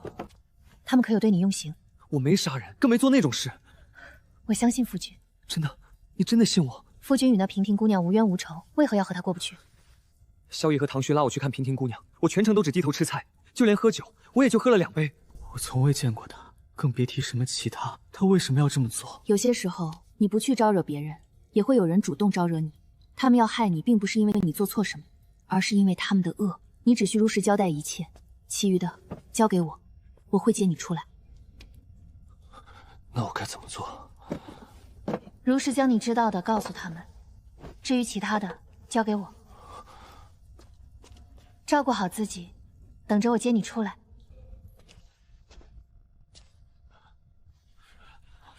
迟燕他是绝对不可能干出这种事的，这里面肯定有什么误会，还请你们仔细查查，早日还他一个清白。行了行了，怎么办案还轮不到你们2个门外汉来教。天色不早，快回去吧，我们随时可能再传你们来问话啊。沈大小姐，嫂夫人，迟燕她怎么样了？牢记公子挂心，我夫君情况尚可。嫂夫人，要不你打我吧，骂我2句也成。这事归根究底都怪我，若不是我执意要去看平亭姑娘，迟燕也不会遭此无妄之灾。我们都相信这事肯定和迟燕没关系，如果当时我们在场就好了，说不定迟燕就不会。总之我们难辞其咎。无论此事是不是迟燕所为，京兆尹定会查明真相。时候不早，2位还是尽快回去吧。我还有事，就先告辞了。嫂夫人心里肯定怨上我们了，人之常情。你仔细想想，我们仨一起出来，结果只有迟燕发生了这种事，沈小姐很难不迁怒我们。怎么会这样呢？我不相信迟燕会逼得平陵姑娘跳湖自尽。可为什么偏偏是迟燕？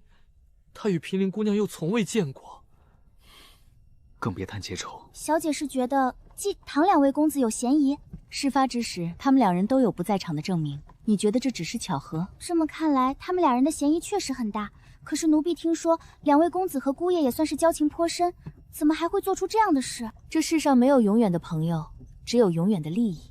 在你看来情比金坚，可对别人而言，舍弃你和舍弃一样累赘，没什么不同。混账！我们迟家怎么出了这么个无法无天的孽障？这让我如何向列祖列宗交代？若不是门房机灵，怕是明日迟家沦为整个燕京的笑养，我们都还瞒在鼓里。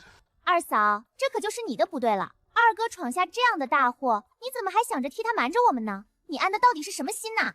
老二家的，这便是你教的好儿子，平日里斗鸡走狗，不务正业。我咬咬牙还能睁一只眼闭一只眼，可如今他干了什么？他居然沾了人命官司，我迟家是断断容不得这么个败坏门风的孽障。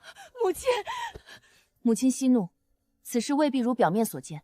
祖母，如今京兆尹只是请夫君前去配合查案，并未定他的罪。此事是不是他所为，还有待商榷。只抓了他一个人，还不能证明他的嫌疑吗？事情发展到这个份上，你觉得还有转圜余地？当然有。柳暗花明又一村，还未到绝境，怎能轻易下定论？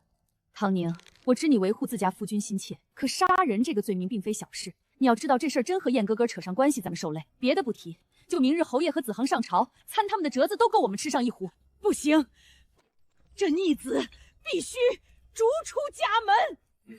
祖母，咱们是一家人，一荣俱荣，一损俱损。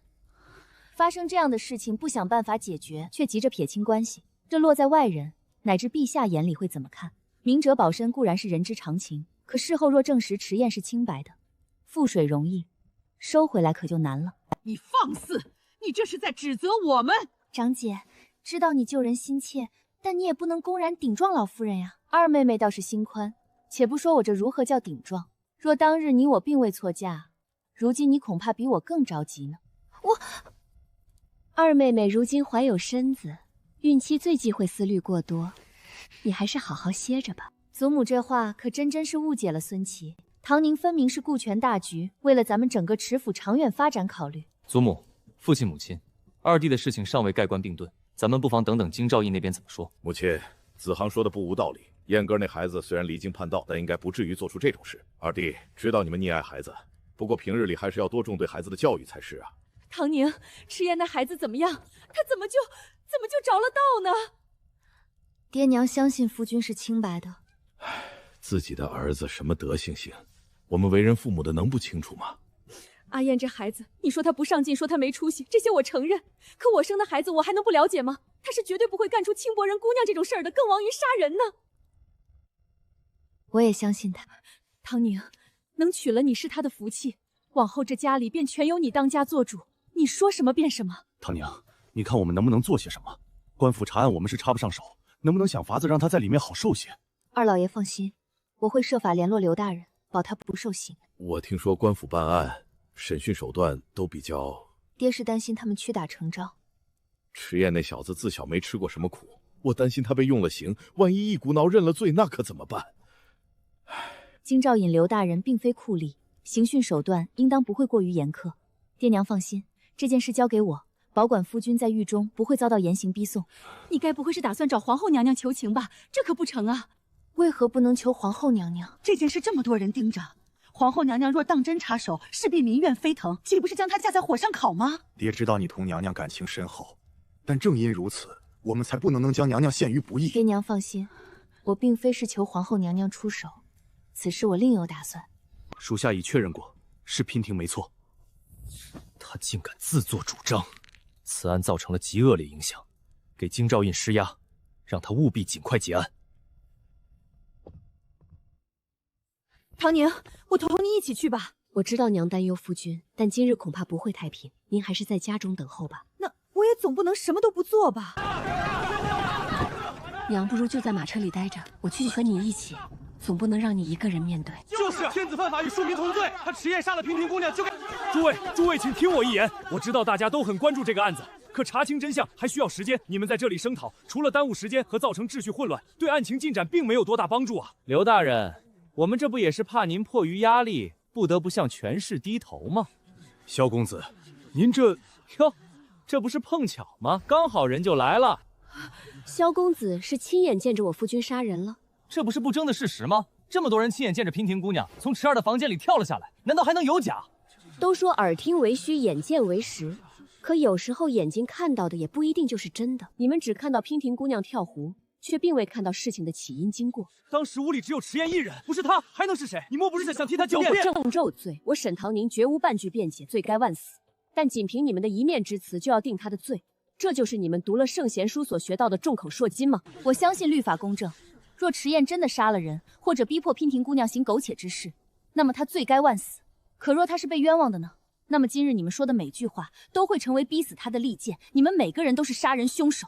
你这是强词夺理！诸位都是读书人，难道不明白众口铄金、积毁销骨的道理？如若迟燕真有罪，律法自会惩罚他，而不是让你们在这公然升堂审判。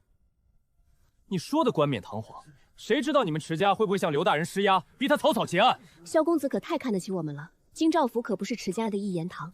再说我今日来就是为了此事，此案我恳请大理寺与京兆尹协同调查。迟二少夫人这是不信任本官。刘大人误会了，只是此案错综复杂，听闻大理寺擅断其案，故而我才有此提议。况且我朝律例，世家子弟涉案当移交大理寺审理，我这请求不算过分吧？此事容本官呈报上去问过上头的意见，才能给你答复。那就先谢过大人。大理寺办案是出了名的铁面无私，萧公子可放心了。我们走。忧虑，大理寺少卿柳大人是个品行能力都相当出众的人，劳你费心了。沈大小姐放心，抛开正常审问流程，若是上头吩咐，本官也不敢轻易用刑。阿姐，我听说迟燕她……这位是唐宁的弟弟吧？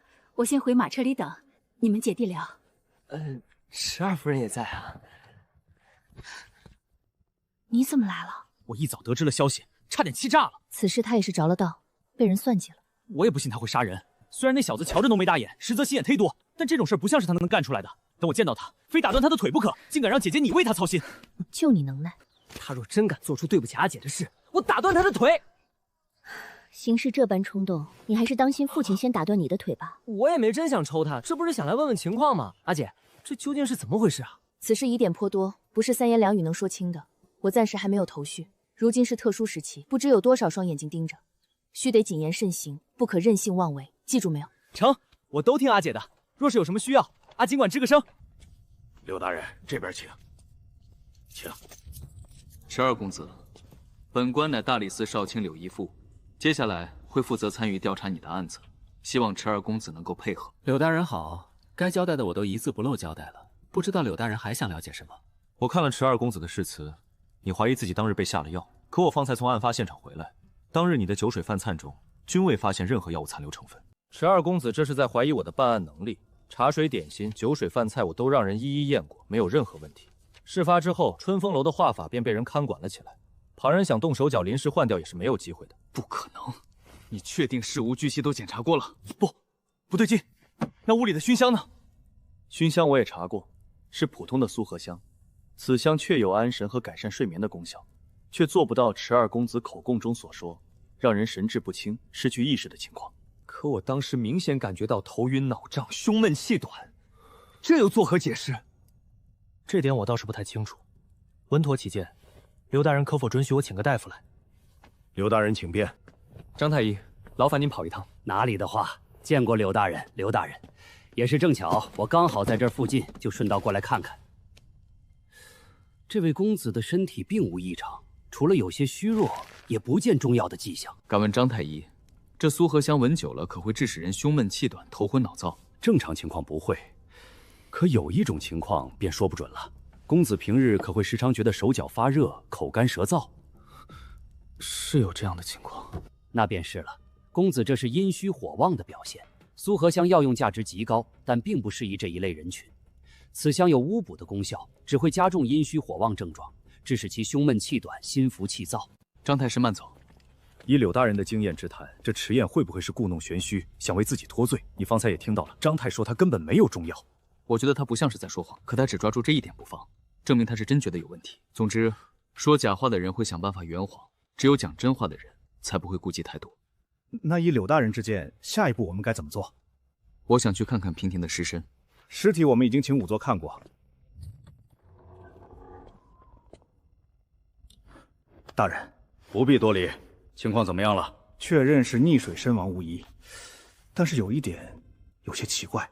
哪里？两位大人请看，死者的手里干干净净，包括指甲也整洁得过分。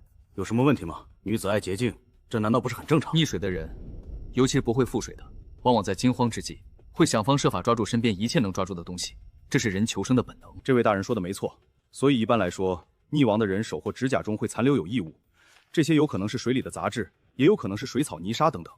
可这名死者的手却干净得过分，这说明他落水的时候并未剧烈的挣扎。正是这个意思。你说有没有这么一种可能，死者觉得自己受到了欺辱，打算以死明志，所以在落水的时候并未有过剧烈挣扎？柳大人发现什么了？茧子，他的指腹和虎口还有掌心处都有一层薄茧。这倒是稀奇。按理说，身为春风楼的货字招牌，老鸨肯定是舍不得干半点粗活的。他的手又怎么会有茧子？身为花魁，要精通琴棋书画，长期练琴也会留下一层茧。但我总觉得哪里不对，我打算去平婷的住处瞧瞧。刘大人公务繁忙，我自行前去便可。那便有劳柳大人跑一趟了。柳大人，恭候多时了。沈大小姐，你特意在此等候本官，所谓何事？自是为了我夫君的案子。柳大人莫怕，我知晓规矩，只是想了解目前进展如何，并不会过问各中细节，让大人为难。目前还未有确切的证据，证明迟二公子的确无辜，所以可能还要辛苦他在牢里待上一段时间。柳大人这是打算去哪儿？沈大小姐，有话不妨直说。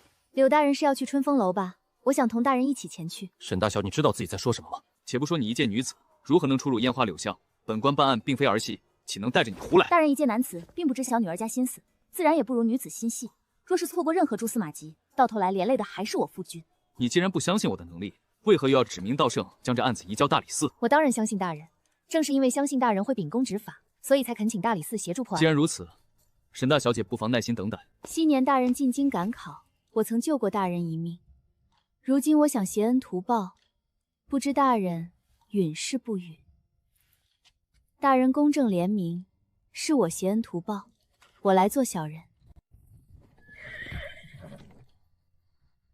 柳大人，我好了。尚可。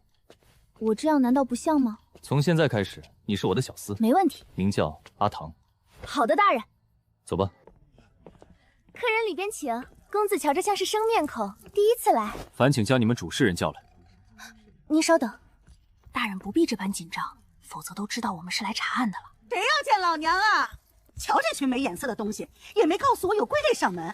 不知大人这是？大理寺少卿柳姨父奉命前来查探娉婷的案。原来是柳大人，不知大人此番前来所为何事？我想看看娉婷姑娘的住处，不知可方便？自然方便。娉婷的房间奴家特意留着，没让人动过。大人这边请。大人，这就是娉婷原来住的房间。自打那孩子发生了意外，我便让人将他的房间给锁了起来，也省得邸屋私人。原来伺候娉婷的丫鬟呢，我想找她了解一下。大人是说锦绣吧？我这就让人把她叫来。有劳。哎呦，您还跟奴家客气上了。他好像格外钟爱兰花，他兰相州品行高洁，不与世俗同流不污。不少文人雅士喜爱以兰自比，他身处这样的境地，妄想从中寻求精神寄托，这并不奇怪。进来。参见大人。你是锦绣。回大人，奴婢正是。不必紧张，我找你来只是想了解一些于娉婷的情况。大人只管问，妈妈说了，让奴婢配合大人。你伺候娉婷多久了？有3年了。你家姑娘平日里有什么爱好？最近和什么人走得比较近？姑娘平日里闲暇时就下棋、抚抚琴，倒没特别的爱好。至于和什么人走得近，这个奴婢没发现。娉婷姑娘性子喜静，多数时候都喜欢一个人待着，也不让奴婢近前伺候。案发当晚，你家姑娘可曾见过什么人，或是有什么异常的举动？案发当晚，奴婢守在门口时，仿佛听娉婷姑娘在和什么人谈话，但当时房间里只有她一个人，我疑心是我听错了，也有可能是她自言自语。然后呢？还有抽彩签和人谈话，原本是没有这个环节的，听妈妈说是娉婷姑娘自己提议的。阿唐，阿唐，大人，有什么吩咐？你在瞧什么？瞧得这么认真。大人，你看，有什么特别的吗？大人没发现吗？这是红豆啊！我见过的红豆好像不长这样。大人平日见到的那是可以吃的红豆，这种红豆又叫相思子，含剧毒，不可食用。红豆寄相思，你家姑娘有心上人？奴婢并不知情啊！你不用紧张，我们不会为难你，只是你家姑娘死因成谜，你难道不想我们查清真相，让她早日安息吗？据奴婢猜测，娉婷姑娘约摸是有个心上人。那是上元灯会的晚上，娉婷姑娘看上去心情很不错，早早的就开始梳妆打扮。奴婢估摸着应该是要去见什么人，她就这么一直枯坐在镜前，神情无悲无喜。可奴婢就是莫名觉着，就没有见过那么人。那一刻她应当是很失落的。这是什么？你家姑娘身体不好，怎么还常备着药材？白芷、丁香、艾草、沉香，这不是药材，而是制香用的香料。你家姑娘还会制香？你方才为何不说？姑娘制香只是自己用，奴婢以为这并没有什么特别之处。行了，你家姑娘很喜欢这个味道。对，姑娘她尤其喜欢兰香，可市面上难寻，就算买到了，她也不甚满意。这里没什么事了，你先出去吧，有问题我会再叫你。好的，大人。在想什么？我想再找找还有没有其他线索。不可任性胡为。大人放心，我只是看看，又不做什么。发生什么事了？大人，这是在暗格里面发现的，同那柄剑放在一起，里面会不会藏着什么秘密？这是证物，本官得带回去。这是应该的。谁？来者何人？要你命的人，跑！大人，快跑！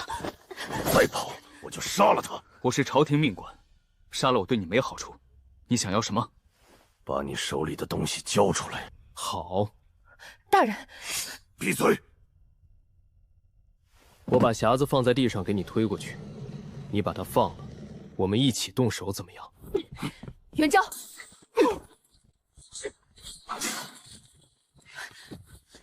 你方才不要命了！大人这次可要保管好。他是谁？大人放心，那是我的护卫。大人若想罚，我回头再说。此地不宜久留。走。怎么这么大的火？快跑！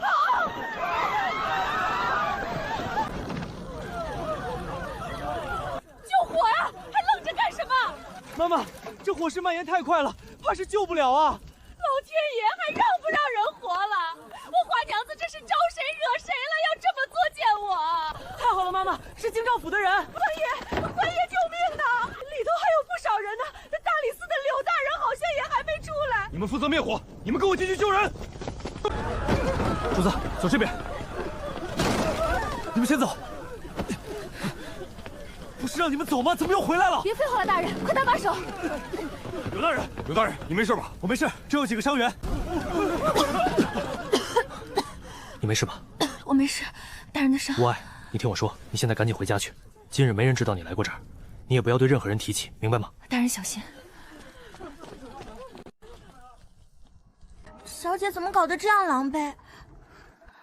出了点意外，是你叫的京兆府的人来。主子让我在外面等着，期间我发现有2个人神色紧张从里面出来。你做得很好，多亏京兆府的人来得及时，如若不然，今日怕是会有不少伤亡。那平堂身上究竟有什么值得对方如此大费周章？等着瞧吧，有些人这回是赔了夫人又折兵。唉，柳大人，您这身打扮，莫不是去打家劫舍了？池二公子，你可以回去了。平婷擅长制香，我让张太医瞧过他随身佩戴的香囊，那香囊和苏合香单独来看都没有什么问题，可两者混用，却能让人短时间内失去理智，为人操控。难怪，所以我感觉自己昏昏沉沉。那香是真的有问题，可他为什么要演这么一出戏，刻意栽赃陷害我呢？我推测是有人逼他这么做的。池二公子不妨好好想想，有没有无意间和人结仇？二公子，是二公子回来了。娘还不信我说的，这不，夫君可不是就回来了。臭小子，你还知道回来呀？娘这话说的，跟我不乐意回来似的。那京兆府又不是我开的，想来就来，想走就走啊！混小子，还是这么不着调。回来就好，回来就好。大半夜就快别在这煽情了，有没有什么吃的喝的，先给我整点。夫君且慢。艾叶扫身，驱邪除秽，经此一遭，愿夫君接下来都能平安顺累。多谢。瞧瞧，小夫妻俩还客气上了。这么晚了你还不睡？不用刻意守着我，我又不是3岁小孩。再有1个时辰天亮了，左右也睡不着，我陪夫君说会儿话。哦。我听柳大人说，是你陪他去春风楼找到的线索，我才能这么快被放出来。这2天辛苦你了。算不上辛苦，夫君在牢中才是吃了些苦头。嗨，男子汉大丈夫，吃点苦就当是磨砺自个儿了。况且我好像还真没吃什么苦头。那位柳大人倒是不错，瞧着像个好官，这才是百姓心中的青天大老爷。柳大人确实是个好人。夫君先养精蓄锐，明日去祖母那边请安，恐怕不会那么青涩。看来这顿打注定是免不了，只希望到时候他能少念叨2句。主子，那东西落到柳姨父手里了。本宫养你们一群废物做什么？连一个手无缚鸡之力的书生都对付不了。柳姨父这人和陈玉神老东西一样，是个软硬不吃的。我看不如殿下不可。你有什么高见？殿下此番利用平亭对付迟燕，实属杀鸡用牛刀，已经是伤及根本。命人于春风楼更是冲动之举。如今眼看着事情闹大，陛下势必会彻查到底。你这是在指责殿下？我是为了殿下的大计考虑。倒是楚先生一而再而三怂恿殿下冲动行事，提前暴露自己，也不知安的是何关心。行了，都什么时候了还吵？你继续说。如若殿下此时再对柳姨父下手，死一个朝廷命官和死一个青楼妓子可大为不同。届时陛下定会龙颜大怒。令三法司严查，难保不会顺藤摸瓜牵扯出殿下。可明日早朝，柳姨父势必将此事捅到父皇面前，难道本宫只能束手无策？殿下可是忘了，太子如今还在边关，据传来的捷报，不出1月就要班师回朝。陛下苦外戚势大久矣，咱们何不趁机上眼药？还是你有法子？本宫差点自乱阵脚。殿下过誉。此事皆因孩儿贪玩，闹出了这么大阵仗，请祖母责罚。你倒是还挺自觉，不用我提，倒是自个儿先认错了。你可知道，这回咱们家的脸都被你这个混账给丢尽了。母亲，阿燕经赵府区已经查清，这不是把人给放回来了吗？虽是如此，可外界不明真相的，少不得怎么揣度我们池家呢。弟妹啊，不是我说，燕哥这孩子平日里风评就不大好。你看这事儿要是落在旁人身上，大家伙都不至于一口咬定是人家所为呀。听长嫂这意思，是我儿子平日名声就不好，是他活该被人诬陷，他受了无妄之灾，反倒还成了他的错了。若他从前循规蹈矩，便不会有此一遭。我也纳闷了，那么多人，人家为何偏要陷害他呢？祖母教训的是，此事皆因迟延一人而起，败坏了迟家的清誉，阿燕害得全家上下受我连累，遭人指点。迟延愿意领罚，娘亲勿忧，儿子甘愿领罚，请祖母责罚。你们可都听见了，这是他自己说的。没有规矩不成方圆。来人，请家法。今天我就让他好好长长记性。老夫人何至于此啊！阿燕她已经知错了，你就饶过她这一次吧。祖母，这会不会太过了？燕哥儿家的，你这是在质疑我的决定。纵然你出身不俗，有皇后娘娘为你撑腰，你可别忘了你是晚辈。史家就是这样教你规矩的。孙媳并非是质疑祖母的决定，只是夫君再有不到1月就要参加秋闱，这时候若是身体出了岔子，错过了秋试，亦或是影响发挥，这可不是小事。是啊，老夫人，阿燕为这次秋闱准备了这么久，可不能因此前功尽弃啊。如此，若要执意请家法，倒显得母亲不近人情了。你那儿子考了那么多回也不见考中，怎么你就笃定这回便能中了？如果他真因此而影响了考试发挥水准，那只能证明他命该如此。你们还愣着做什么？哟，好热闹啊！这是在做什么？不过是处理些家务事，还不是我家这不争气的孽障，让您见笑了。不过福公公怎么突然大驾光临？可不是巧了，咱家正是为了迟二公子而来呢。福公公，可是我们家燕哥哪里触怒了陛下？侯夫人莫要担心，是好事呢。陛下听大理寺少卿大人说，迟二公子谋受不白之冤，被世人误解慢委屈，特命咱家前来还迟二公子一个清白。二公子，赶紧起来吧，这回可真是委屈你了。谁能想到发生这档子事儿？不过是小事，哪里就只当陛下烦心呢？还劳烦公公您亲自跑一趟。迟二公子果然是个零漏人，瞧咱家这记性，差点忘了要紧事儿。沈大小姐，皇后娘娘让咱家给您带句话，您许久都未进宫，烦请公公替我转告娘娘，待处理完手头上的事，我定向宫里递牌子，进宫拜访。成，咱家一定把话带到。祖母，那还要请家法吗？陛下都发话了，我还能说什么？罢了，我罚了，你们也退下吧。孙儿谢祖母宽宏大量。燕哥儿好本事，竟能请动陛下。乔大伯母说的，晚辈哪有那能耐啊？那是陛下明察秋毫，深明大义。这回可多亏陛下的旨意来得及时，不然你小子这顿揍肯定少不了。夫君瞧我做什么？你做的，欠了个人情而已。柳大人留步，石侍郎有何指教？方才在朝堂上，多谢柳大人替我二弟说情，举手之劳，石侍郎不必客气。同我二弟似乎关系不错，迟二公子既然无辜，本官还他一个清白，有何不对？抱歉，是我冒犯了，但我并无恶意。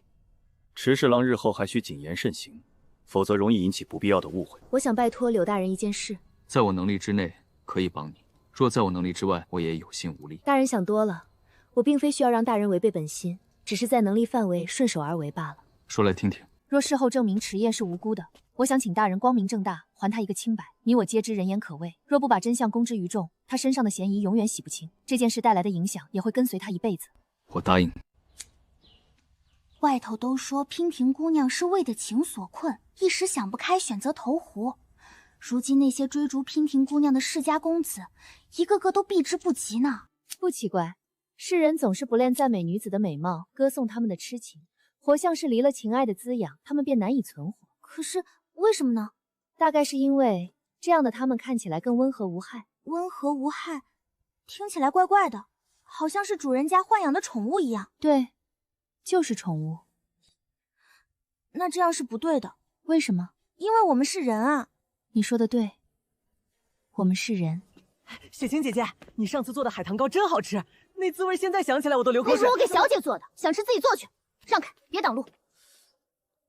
我招他惹他了，关我屁事。公子，季无家和唐旭协理登门了，夫君可要见他们？若是不愿，让人回绝了便是。让他们进来吧，做了亏心事的又不是我。那我先去忙，夫君和两位公子好好聊聊。我说你们一个个今天是吃错药了，我还从未听过这样的要求。那晚的事不是意外吗？意外归意外，但归根究底，我们也有责任。行了，我又没受到什么实际伤害，别摆出一张哭坟的脸，瞧着怪晦气的。你当真不怪我们？咱们不是好兄弟？你小子吓死我了！我这2天睡觉都睡不踏实。池儿，又可以一起称霸燕京，肉麻死了，恶不恶心你？对了，我听柳大人说，嫔婷这个案子没那么简单。怎么说？京兆府不是说嫔婷是为情吗？那只是对外的说法，为了安抚民心。事实上，嫔婷是得知了某些不为人知的秘密，被逼无奈才选择自尽。真的假的？什么秘密？那我怎么知道？涉及朝廷机密，柳大人又不会事无巨细全都告知我。真以为你二公子是什么了不得的人物呢？说的也是，这么重要的事，应当不会随便告诉外人。那池儿，你这次属实被殃及池鱼了。可不是嘛，神仙打架，凡人遭殃。可惜了嫔婷姑娘，自古红颜多薄命，故人诚不我宜。石燕，都快秋雨了，你还在这看画本子呢？你小子能不能小点声？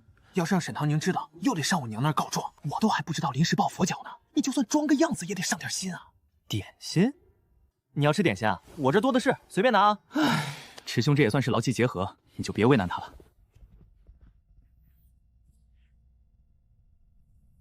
公子为何要在纸上写唐公子的名字？有些事想不通罢了。不过不打紧，没必要事事都求个答案。夫君心里有答案了？有，也没有。不明白对方的动机，这没什么。你只需要记住，在对方决定背叛你的那一刻，就已经没把你当朋友了。那你也不必顾念旧情。我只是不明白，我这个人难道很差劲吗？你既问心无措，那该自省和愧疚的就是别人。他们在害你的时候也会犹豫吗？我明白了。那夫君打算怎么做呢？以牙还牙。孺子可教也。主子，您吩咐的事办妥了。这么热的天来回奔波，辛苦你了，喝杯解暑茶吧。谢主子。小姐还要让袁护卫派人散播那些谣言呢。诚如你所说，大房和二房注定不是一条道上的。我只是提前做好准备。小姐是在烦心什么？太子殿下快回京了，这不是好事吗？听说殿下打了胜仗，陛下肯定会大肆嘉奖呢。当真如此吗？元昭，可能要拜托你出趟辕门。没问题。雪清，备笔墨。锦绣姑娘，你怎么在这儿？柳大人，我是专程来找您的。找我？是遇到了什么事情吗？那夜春风楼走水，烧毁了不少东西。不过京兆府来得及时，嫔婷姑娘的屋子相对于来说还不算太糟糕。我在整理她的遗物时发现了这个，里面的东西我从未见过，瞧着有些古怪，我便想着给柳大人送来。多谢你，锦绣，你的谨慎是对的。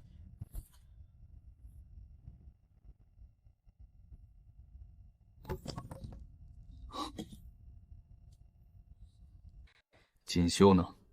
锦绣昨个出去了就没见她回来，死丫头指不定躲哪偷懒呢。等她回来，我饶不了她啊！下手着香了。哎呀，真是。司敬，奴才恭迎陛下。回陛下，太医正在里头给殿下瞧伤呢。听说他伤得很重，朕进去瞧瞧。儿臣参见父皇。伤成这样，便不必多礼了。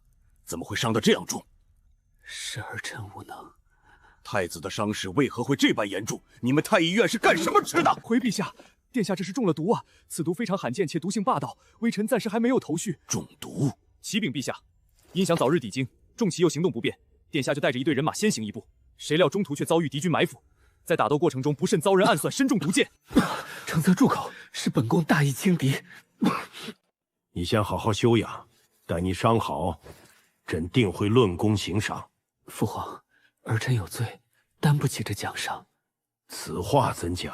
平城一战，敌军被围困在城中，用百姓性命要挟。魏将军提议用火攻，因儿臣妇人之仁被儿臣拒绝了。父皇，若真采用那等残忍的法子，这叫泯灭人性。仗是打赢了，百姓又该如何看待我们？不过儿臣确实有错，请父皇责罚。此事朕还要和大臣们商讨一下，你好好养伤，其他勿要操心。父皇不罚儿臣。罚当然要罚，此番功过相抵，也好让你长长记性，务必竭尽全力治好太子，否则朕要你们提头来见。儿臣恭送父皇。殿下，皇后娘娘来了，快请母后进来。都给本宫退下！我儿怎会如此？母亲勿忧，且听儿臣细细说来。你是说，是唐宁让人提醒你？他并未明说，只给我讲了个故事。殿下，太子此番病重的时机会不会太巧合了？本宫命人探查过，燕怀确实是中毒无疑。若他真是故意为之，那本宫这位好皇兄未免对自己也太下得去狠手。无论如何，陛下已是暂时打消了对太子的疑虑，咱们之前的谋划功亏一篑。疑心的种子一旦埋下，便没有那么容易消除。陛下只是暂时放下了戒心，但之后若有什么风吹草动，怀疑的念头便会如同风吹野草，死灰复燃。也罢，眼前还有更重要的事。秋闱将至，那头都准备好了吗？殿下放心，一切按计划进行。娘让小厨房给你做，接下来的日子你想吃可就吃不到了。娘，我是上考场，又不是上刑场，您说的活像是断头饭一样。臭小子，说什么不吉利的呢？呸呸呸！娘，夫君又不是第一次参加秋闱，好歹积累了这么多次经验，犯不着这么草木皆兵。说的也是，别的不说，这小子跟考官都快处出感情了。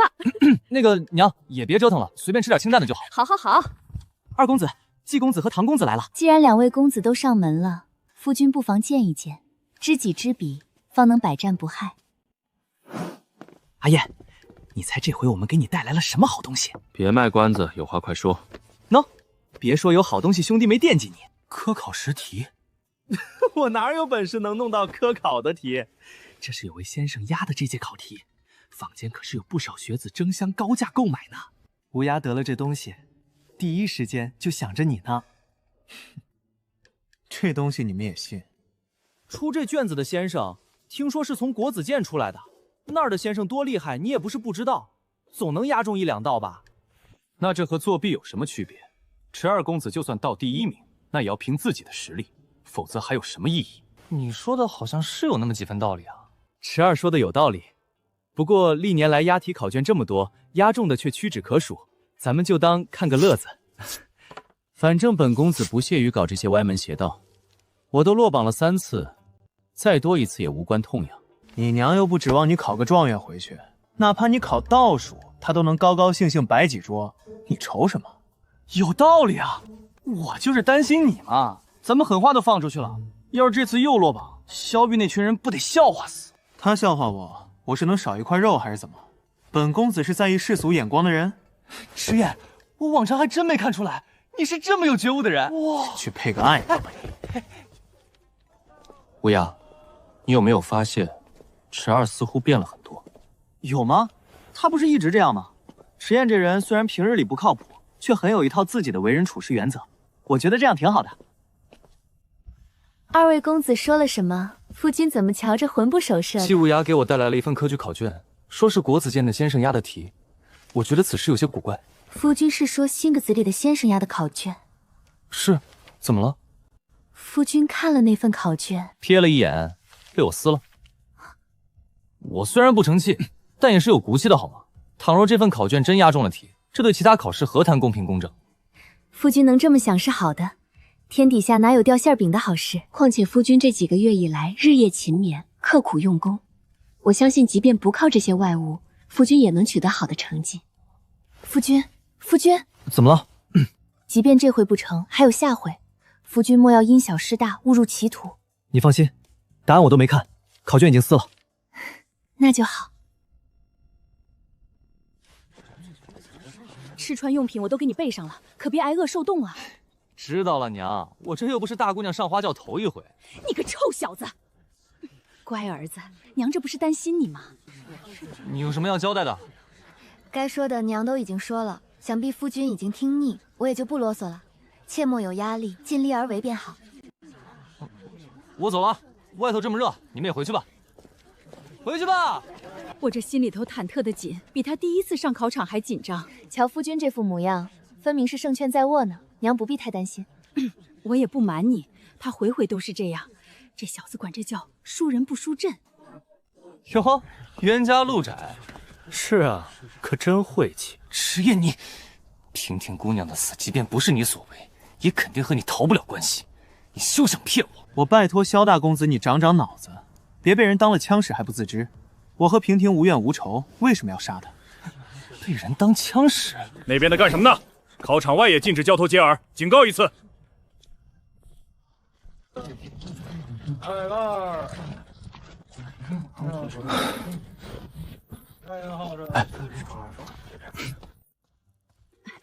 唐宁啊，娘是有话想同我说。就算阿燕这回没中，你能不能多给她一次机会？不同她和离就一次。我什么时候说过夫君没考上就要同他和离了？你和那小子这么久都没缘，那啥，可不就是这个意思？娘误会了，我并无此意。我也没有催你们的意思。我知道嫁给阿燕委屈了你，当然这个还是要看你们的想法。娘不是要去烧香拜佛吗？啊，对，我这就去。小姐，二小姐来了。大姐姐，我不请自来，你不会生气吧？我说二妹妹，你如今身子重，就该好好养着才是。来我这院子做什么？大姐姐，你我本是姐妹，怎的一同嫁了过来，倒还生疏了？二妹妹是贵人多忘事不成？你抢了我的婚事，难道还想要我继续同你姐妹情深？我知道姐姐心里还有怨气，可父亲说我们同为姐妹，便该同气连枝才是。父亲近来可好？我倒是许久未曾见过他了。你见过父亲了？这倒不曾。父亲近日公务繁忙，据说身子也不太好，是姨娘差人同我递了信。大姐姐身为嫡长女，怎的连父亲的近况也不关心？劳你费心了。天色不早，你身子重，早些回去歇着吧。到底父亲更疼爱二妹妹呢。若不是你提醒，此事我竟全然不知。二妹妹若是来炫耀的，那可以请回了。乔姐姐说的，你可是父亲唯一的嫡女，他哪有不疼爱你的？我今日来，这不是瞧着姐夫去参加科举，怕姐姐一个人为此烦扰，坐立不安吗？那就不劳妹妹费心了。我夫君有志气是好事，怎么到你嘴里变成了坏事？姐姐又误解我了不是？姐夫若真能高中，那便是天大的喜事。我夫君的志向就不劳你费心了。你今日来，怕是还有别的事吧？我想请教大姐姐，怎么能让婆母服服帖帖呢？你想让谁服服帖帖？你想让侯夫人对你一个妾室服服帖帖？可迟二夫人就对长姐言听计从，这是婆母脾气好，二妹妹本也是有这个福气的。大姐姐之前不是说可以让人重病不起？我什么时候说过这话了？上回我来找大姐姐，你不就是这么说？二妹妹许是误会了，我说的是人吃五谷杂粮，难免有生病的时候。这句话有什么不对吗？虽说侯夫人是强势了些，可到底是世子的母亲，二妹妹可莫要一时糊涂走了歪路啊！大姐姐明哲保身，不愿帮我自然无话可说。近日就当我没来过。东院最近有什么热闹吗？听说昨日侯夫人给世子抬了个通房，瞧这模样乖巧可人呐。怪不得她急成这样。二妹妹这月份也不小了吧？约莫有4个月了呢。往后身子愈制的重，是该好好静养。她这般爱折腾，真让人担心。算了，不提这些。今日天晴，倒适合喂鱼。那奴婢去拿鱼食。这小子不会是乱写吧？咦，没有乱写。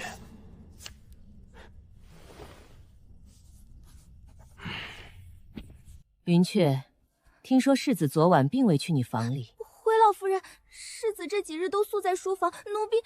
罢了，本也不是你的错。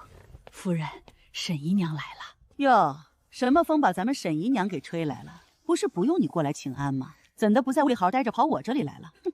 妾身是妾，来拜见侯夫人本就是应该的。合着你也知道自己是个妾？云雀啊，夫人有什么吩咐？瞧你这丫头紧张的，我是瞧着你这孩子伶俐乖巧，伺候世子爷我也放心。夫人使不得，奴婢担当不起。给你就拿着，我说你配得上，难不成旁人还敢说什么不是？多谢夫人赏赐，奴婢一定会尽心尽力侍奉世子。那云雀简直是一副狐妹子做派，侯夫人这是故意针对小姐呢。不过幸好小姐如今怀了世子的孩子，也算是有了份保障，世子肯定不会弃小姐于不顾的。那可不一定。刘大人，巧啊，我正有事儿想去找你呢。刘大人，请讲。平婷的尸身失窃了，怎会如此？我也正奇怪呢，本来都打算拖去埋了，谁料发生了这档子事儿。你说对方要真想毁尸灭迹，大可等咱们埋了后挖出来呗。他费尽心思来偷，这不是多此一举吗？除非平婷对那人来说很重要。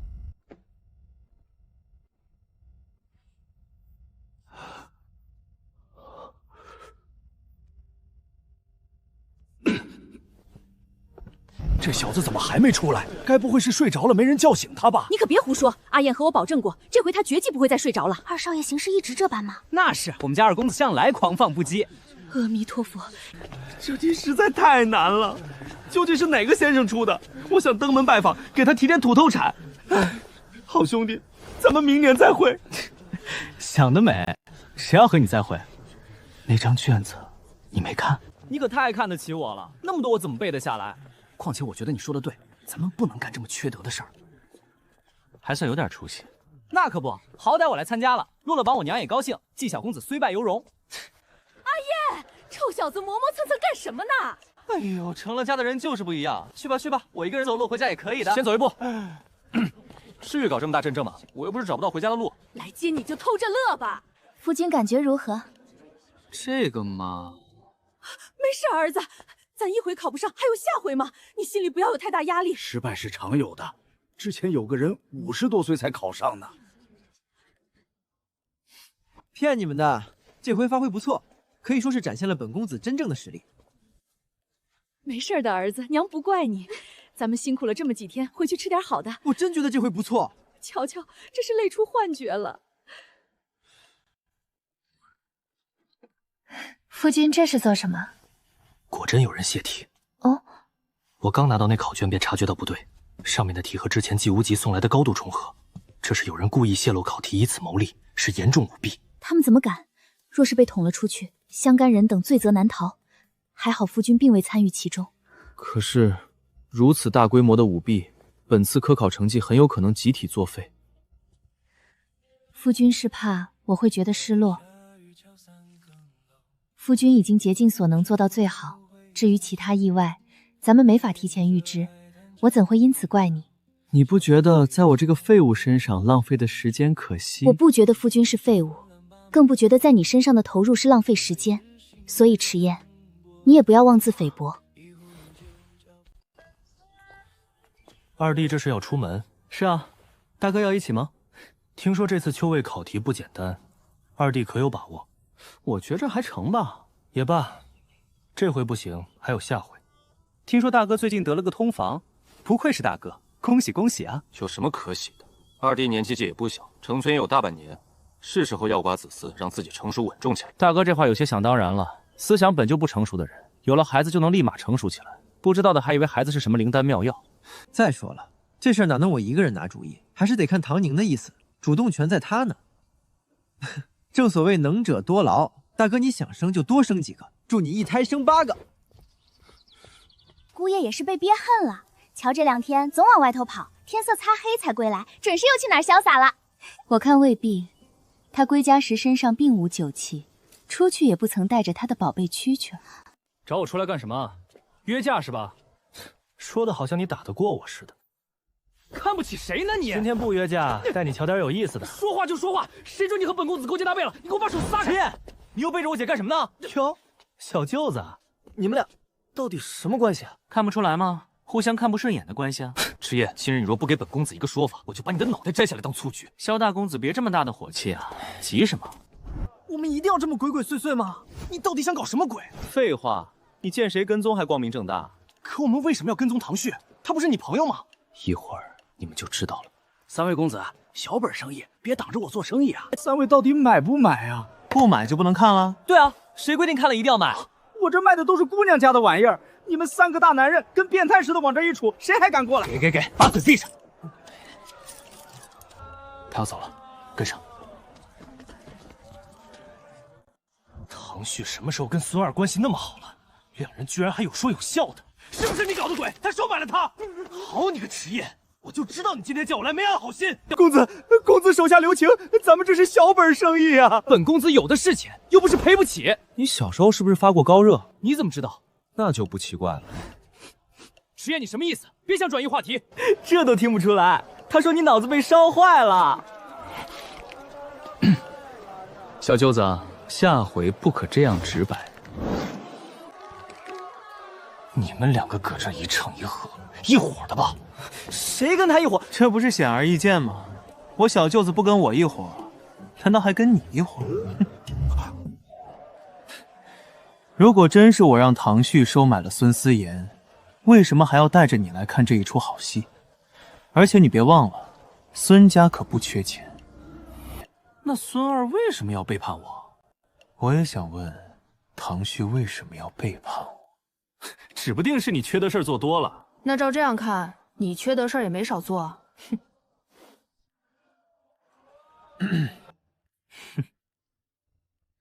你仔细想想，之前你每次来找我茬，是不是都有人从中挑唆？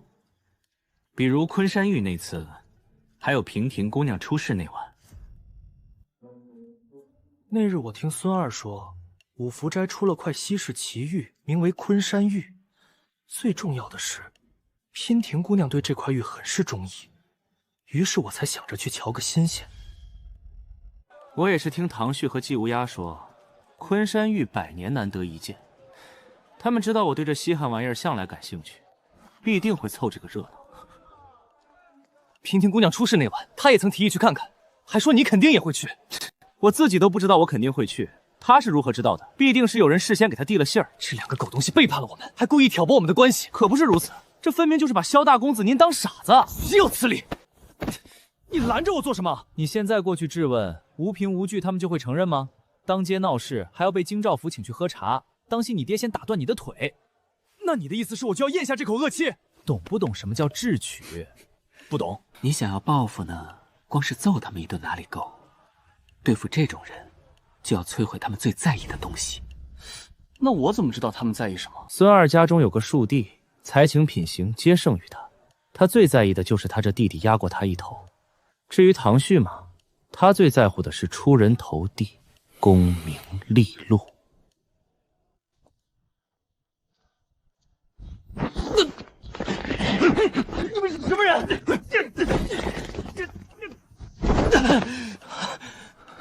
迟燕，你不是说揍人不是上策吗？但解气啊！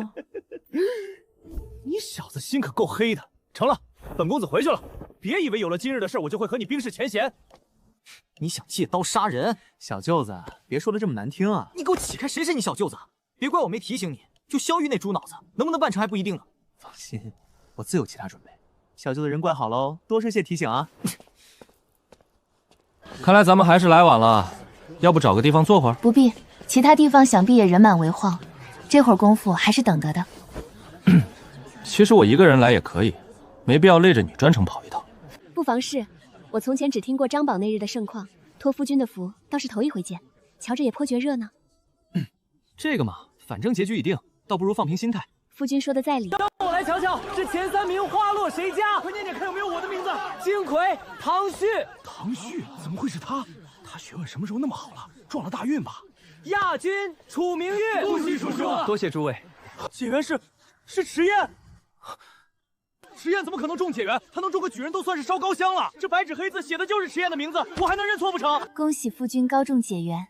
难不成还有第2个叫迟燕的？黑幕肯定有黑幕，我不相信他能考第1。就是，谁不知道迟燕不学无术，他怎么可能考过楚明义啊？要么是他作弊，要么就是他收买了考官。没错，夫君，咱们还是先回去吧。出来和我们对峙。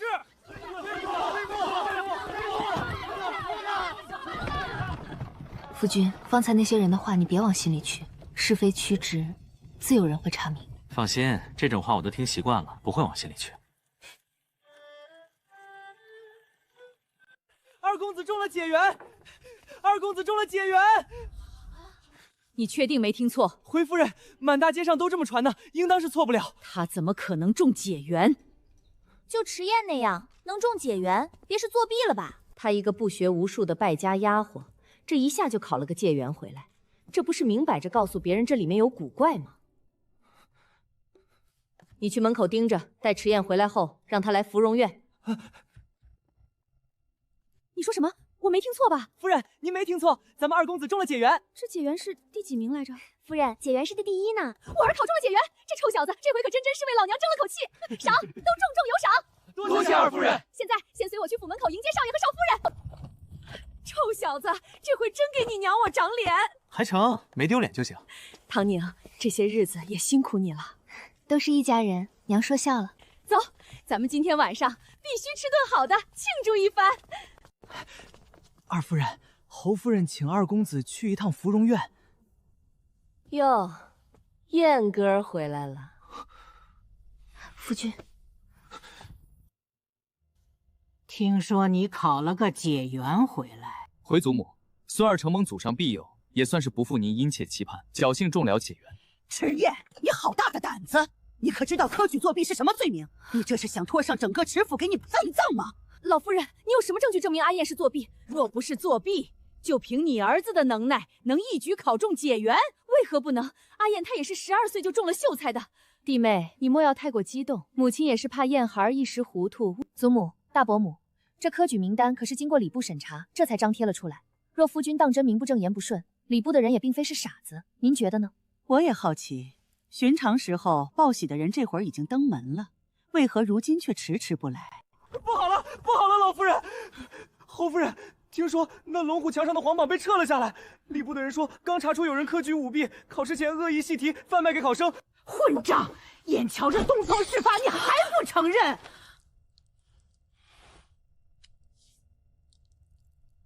祖母后就笃定我是通过不正当手段获得的解元。难不成你还要告诉我，你是瞎蒙乱猜考来的？祖母对我有成见，我无话可说。孽障，有你这么和长辈说话的？老夫人，侯爷和二老爷回来了。老二，你回来的正好，你这逆子我是管教不得了。他做出这等辱没门楣的事，今日我要将这逆子逐出家门，你可有意见？二弟，此事非同小可，科举舞弊的罪名你也知道，轻则禁考，重则腰斩，迟家担不起这个风险。可是阿燕，她未必就参与了舞弊。那她是如何考得解元的？国子监的夫子曾夸过那楚明玉的文章，就连太傅也赞不绝口。可他都没能考过迟燕。老夫人既然要把我儿子逐出家门，那不如分家好了。分了家，我们二房的罪名无论如何也牵扯不到大房头上。好你个毒妇！老婆子我还没死呢，你竟惦记上了分家，究竟是何居心？这就是你娶的好媳妇儿。二弟妹，分家可不是闹着玩的。再说，这让外人怎么看迟家？不知道的还以为兄弟愈强呢。母亲息怒。嫁到迟家数十载，儿媳扪心自问，对婆母是恭敬有加，也知晓自己出身低微，处处伏低作小，唯恐哪里做得不够好。可是将心比心，婆母做到了公正吗？夫君不是您亲生的，您不心疼我可以理解。可怜天下父母心，如果出事的是您的亲孙子，你放肆！你这是在怪我偏心。是，若母亲能做到公正，我自然无话可说。老二，这便是你媳妇儿的想法。今日我让你休了这恶妇，你从是不从？曼娘并无过错，儿子不愿休妻。母亲今日若执意将我儿子逐出家门，那就将我们一家都出去吧。老爷，好啊，真该让天下人都瞧瞧，我迟家出了怎样一位了不得的人物。为了媳妇儿顶撞嫡母，你的书都读到狗肚子里了。母亲无非是怕阿燕连累迟家的名声，毁了迟家的百年清誉。既如此，分家有何不妥？好，分。母亲，二弟和弟妹也是一时冲动。既然他们执意要分家，那就分。我倒要看看，没了侯府的庇护，你们能不能在京中立足？阿燕，爹娘突然提议分家，你是什么想法？儿子知道。爹娘此番是为了我。从长远来看，分家此举甚是明智。祖母行事偏颇，大伯母包藏祸心，分明没把咱们当一家。既如此，这样的家人不要也罢。若是分家，房产还需提前置办好。夫君在想什么？我在想这家能顺利分吗？所以在芙蓉院的时候，夫君是故意的。什什么故意的？这衣服脏了，我得去换一身。坐。还有什么事吗？你干什么？给你上药啊。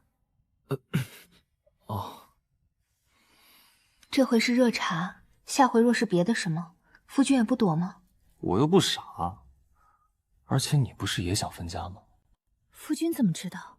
这有什么好奇怪的？我从娘那儿听来的。夫君不怪我吗？这有什么？又不止你想分家，是英雄所见略同。对，夫君这性子甚好，放心，这个家肯定能分。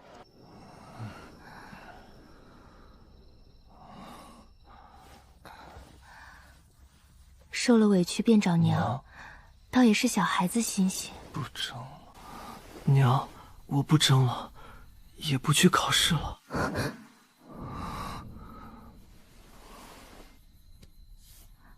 唐宁，你来的正好，快来帮我瞧瞧，这个位置如何？娘，这个地段的宅子可不便宜。这个有什么？只要能用银子解决的问题，那都不是问题。儿媳瞧着这处倒是不错，闹中取静，地段也好。方才那处宅子靠近闹市，倒是过于吵闹了。成，那咱们先定下了。娘，我有些好奇夫君小时候的事，能否拜托娘给我讲讲？当然可以，你想听什么？夫君小时候应当很顽皮吧？男孩子哪有不皮的？不过阿燕这孩子有分寸，不是我自夸，比其他孩子省心多了，还比其他孩子聪明呢。那夫君12岁那年，可有发生什么大事？12岁那年，阿燕中了秀才，这孩子的转折点也就是从那时候开始的。我拉着阿燕的手，叮嘱她务必好好读书。他却一反常态，又哭又闹，死活不肯答应。母亲突然病重，之前没有任何征兆吗？大夫怎么说？大夫说我早年操劳过度，身子亏损厉害，加上生阿燕的时候差点拿产。母亲，您想想，您身为婆母，哪能让儿媳压上一头？若是没分家，那王氏再心不甘情不愿，也得恭恭敬敬伺候您，不敢有半点忤逆。可要是分了出去，他不就更得意了？可分了家后，那二房还乐意孝敬您吗？保不齐这会儿就已经对您生出怨气了呢。他还敢有怨气？是他儿子自己做出这等丢人的事。这就对了，这事儿对咱们又没什么好处，反而叫他们得意，那岂不是赔本的买卖？慌慌张张像什么样子？发生什么事了？老夫人，夫人，外头来了好些人，对着咱们府门口又是砸东西又是破口大骂的。怎会如此？他们说是二公子定是使了不光彩的手段考的第一，要是朝廷一日不严惩二公子，他们就天天跑来闹。分家，必须分家！迟燕呢？让迟燕滚出来！就是敢做不敢当，简直丢我们文人的脸！呸！他算哪门子文人？他就是臭名昭著的纨绔。夫人，你没事吧？京兆府的人去请了吗？还不快把这群乌合之众给轰走！岂有此理！岂有此理！祖母，你别把孙儿赶出家了，他们这是要把孙儿往死里逼啊！迟燕进来了，好啊，这司徒贵总算是出来了。祖母，你别替我挡着，你们欺负我祖母算什么本事？有种冲我池儿来！混账！混账！快扶老夫人进门，把大门关上。老夫人只是受了些惊吓，并未受伤。那就好。分家，这个家必须分。祖母，请三思啊！这个时候分家，那夫君岂不是处境愈发艰难？那些人你也瞧见了，若离了侯府，我们该如何是好？哼，那也是他活该，自作孽不可活。婆母，之前是儿媳言语多有冲撞，分家能不能容后再议？昨个嚷着分家的时候，不是挺有骨气？那且让我瞧瞧你们能硬气到什么时候！哼，去请祖老来，另外把侯爷和老二也叫回来。嫡母把你拉扯大，你竟惦记起了分家，简直有违人伦纲常。祖老教训的是我不该惹母亲伤心，可我也不能眼睁睁看着母亲将我儿子逐出家门。您也是当父亲的，应当能理解晚辈的心情吧？那也不能对上不孝，必须分！今日你不分也得分。既然要分家，那便按照规矩来，田地、财产、铺子等等，不论嫡庶，一律以子数均分。爵位和宗托继承权则归嫡长子。石家名下现有田庄6处，良田400亩，铺子20间。按照老夫人的意思，永宁街、升盛街那几间铺子归侯爷，剩下的留给老二你。族长，田庄铺子都能平分，可这祖宅和家中仆城又该如何分呢？莫不是这祖宅你还想惦记一份？我跟着老大他们住，祖宅何该留给大房？弟妹啊，这宅子总不可能分成2半吧？你让母亲住哪儿去？真要是分了，外人不知怎么笑话我们呢。知道你素来精打细算，可计较太过，便要让人误会小家子气了。大伯母说的是，宅子自然不可能分，可律法便是如此。但凡分家，所有财产均要平分，不均平者，每20贯杖20。那你想怎么分？都是一家人，也不必算得那么清楚。宅子和仆从我们可以不要，但要从其他地方找补回来，比如田堰、铺子，按价折算便好。既然分了家，那就尽早搬出去。倘若再发生之前那种情况，我就只能让人把你们撵出去了。母亲放心，我们一定尽快搬走。2日时间，弟妹应是能搬出去吧？我还寻思着拆了西院的墙，将2个院子打通，放置杂物呢。大嫂放心，我们回去这就搬。先前看好的那座宅子，娘已经买下了。只要银子够多，有什么办不成的？这里用不着你，你去替我办点别的事。主子想让我做什么？将持家分家的消息以最快速度散播出去，务必闹得人尽皆知。一定要强调，二房是迫于无奈被赶出家门，往惨了说，能有多惨有多惨。成。你们这是？喏，我请的专业搬家团队。阿慈，你怎么来了？还能是因为什么？想阿姐了呀？少贫嘴，娘知道你来吗？就是娘同意了我才来的。我说小舅子，你到底是来帮忙的还是来玩的？搬就搬。少夫人，放着我们来就好。少夫人，您去旁边歇着，这点小事儿我们来就好。坐下歇会儿吧，不急于这一时片刻。